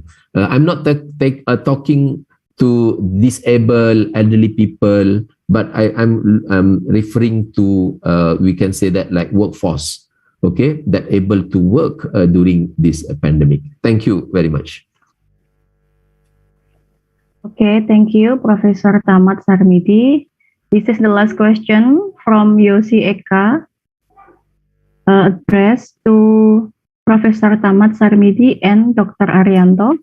What collaboration needs to be done in effort to achieve the SDGs agenda in 2030, especially goals related to sustainable development? Yeah, I think I mentioned 1 or 2 in relation to food security, right? SDG number 2 of fighting hunger, and that is collaboration among ASEAN countries in terms of ASEAN +3 emergency rice reserves, and also there is another one called ASEAN Food Security Reserve Board. So these institutions will collaborate on first of all, to share information about quantity, prices of rice in each country, so they have perfect information, so we can avoid panic buying and things like that. In terms of energy, I think in relation to climate change, it is more challenging and complicated because, as you know, emission or pollution can travel by themselves, right? It cross border and everything.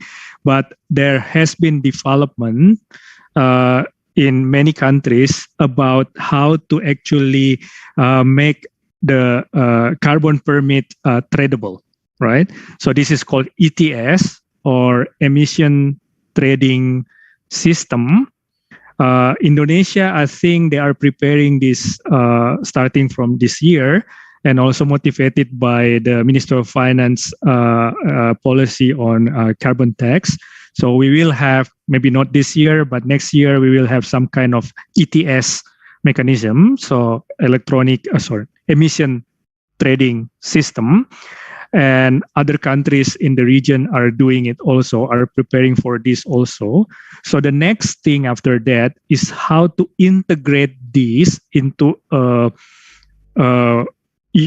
united market, right? So I understand in the ASEAN countries, there has been an initiative like, what's the name? A forum of carbon pricing mechanism, right? It's in China, not in ASEAN, but China, Japan, and Korea, I think. But also there is a bigger one called Asia Pacific Carbon Market Roundtable, right? So when it comes to Indonesia, I think Indonesia needs to be proactively engaged with these initiatives, because, as I said, Indonesia is one of the biggest emitters in the world, so it needs to show leadership also and to be actively involved in this kind of initiatives with other countries, especially the ones in the region. Thanks.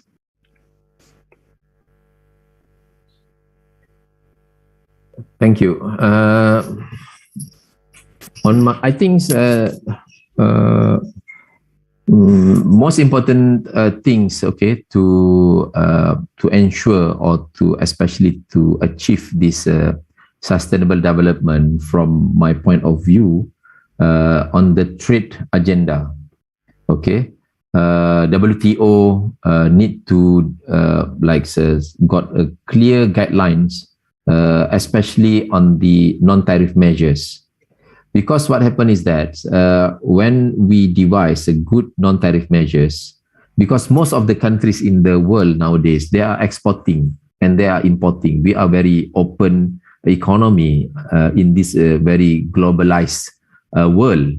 So by by having those NTM and then guiding those NTMs towards achieving and mapping towards which SDGs, indirectly we can say that we are focusing and guiding manufacturing sectors towards SDG. Okay, because local consumption is good, meaning that maybe not being regulated, but when you have a export quality of product. And because most of them are heavily depend on investors coming from other countries. So if we have a very clear, okay, a guide on this NTM that related to SDG, I think I think it will solve many problems. Okay, then we can have or we can accelerate, we can say that, to achieve this by 2030 compared to now, which we don't have much. So we focus on carbon emissions and so on, but not much on the trade issue have been addressed properly. Thank you very much. Okay, thank you very much for the statement and the answer from Dr. Arianto and Professor Tamat Sarmidi. And this is the time to announce the winner of the participant who got their prize from the committee. One, Muhammad Yusuf, Universitas Muhammadiyah Karanganyar. Ibu Falik Hatun, FEB UNS. Maria Elerina, PDIE UNS. Tri Setia Wijayanti, FEB UM. Kasman Karimi, UNP. Diana Airawati, and Yosi Eka. And the committee will contact you further regarding delivering the door prize. And finally, we are in the last agenda. We would like to say thank you again for the presenters, all of the presenters today, and all of the audience for active participation. Hopefully, the presentation will give benefit for us. Thank you for your attention. And Miss Amelia, the time is yours. Thank you, Ibu Vita. Ladies and gentlemen, the last session is website launching the second Incredible. The second Incredible is a series of previous conference, the first Incredible, which was held in 2020. The website, the participant can see the website visible on the Zoom screen right now. The link of the second Incredible website is https://conference.feb.uns.ac.id/2022/. The second Incredible will be held on August 25 till 26, 2022 virtually with theme Regional Economic Development, Information Technology and Sustainable Business, Current Issues and Research Challenges, and having collaboration with many journals. List of speakers. First, Professor Gabriel Alfeld from London School of Economics and Political Science, United Kingdom. Second, Maciej Lewandowski, PhD from Jagiellonian University, Poland. Third, Professor Arif Ansori Yusuf from Universitas Pajajaran, Indonesia. And last, Dr. Retno Tanding Suryandari from Universitas Sebelas Maret. All participants are welcome to submit abstracts starting on March 1 through the online system on the website. Can't wait for your participation and see you at the second Incredible. The honorable speakers, ladies and gentlemen, thank you for participating in this webinar. On behalf of the organizers, thank you for making time to share with us here today, and we apologize if there is any inconvenience. I wish you all a pleasant day. See you again in the next Faculty of Economics and Business agenda. Thank you. Wassalamualaikum warahmatullahi wabarakatuh.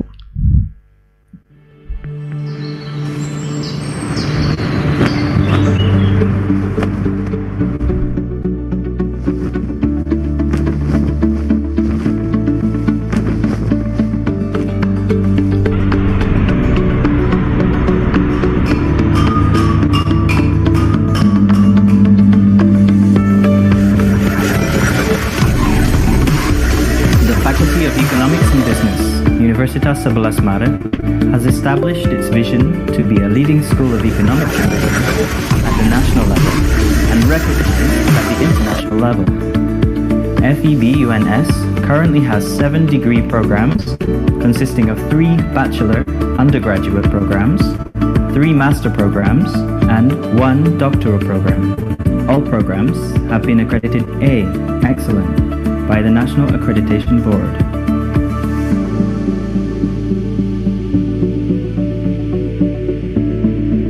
Faculty of Economics and Business, Universitas Sebelas Maret has established its vision to be a leading school of economic and business in Indonesia and internationally recognized by delivering high-quality teaching, excellent research, and community empowerment. FEB UNS is a member of the AACSB, Association to Advance Collegiate School of Business.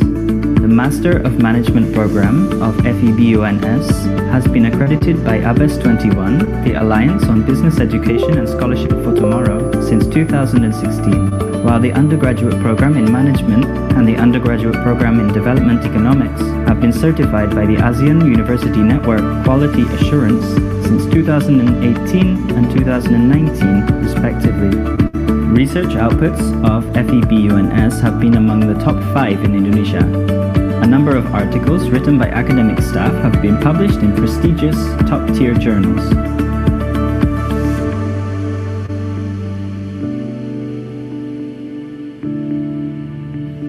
Moreover, FEBUNS has been appointed and granted by several governmental institutions such as Bank Indonesia, Indonesia Financial Services Authority, OJK, and Indonesia Deposit Insurance Corporation, as well as international organizations such as World Bank and USAID to perform research collaborations. The Faculty of Economic and Business is supported by qualified academic staff with more than 45% hold a doctoral degree. The curriculum is assigned with demand of job market. FEB also participate in Campus Merdeka. FEBUNS also plays a role in community development through several activities, including community assistance, training and consultancy for micro and small enterprises, rural development, and many others. Students' participation in scientific, art, and sport competitions, both at the national and international level, is also strongly encouraged. Students also have opportunities to intern in corporations, governmental institutions, or non-governmental organizations. There are also opportunities for students to participate in international mobility programs. To accelerate the quality of education and research, FEBUNS has developed mutual partnership with a number of reputable overseas universities and institutions.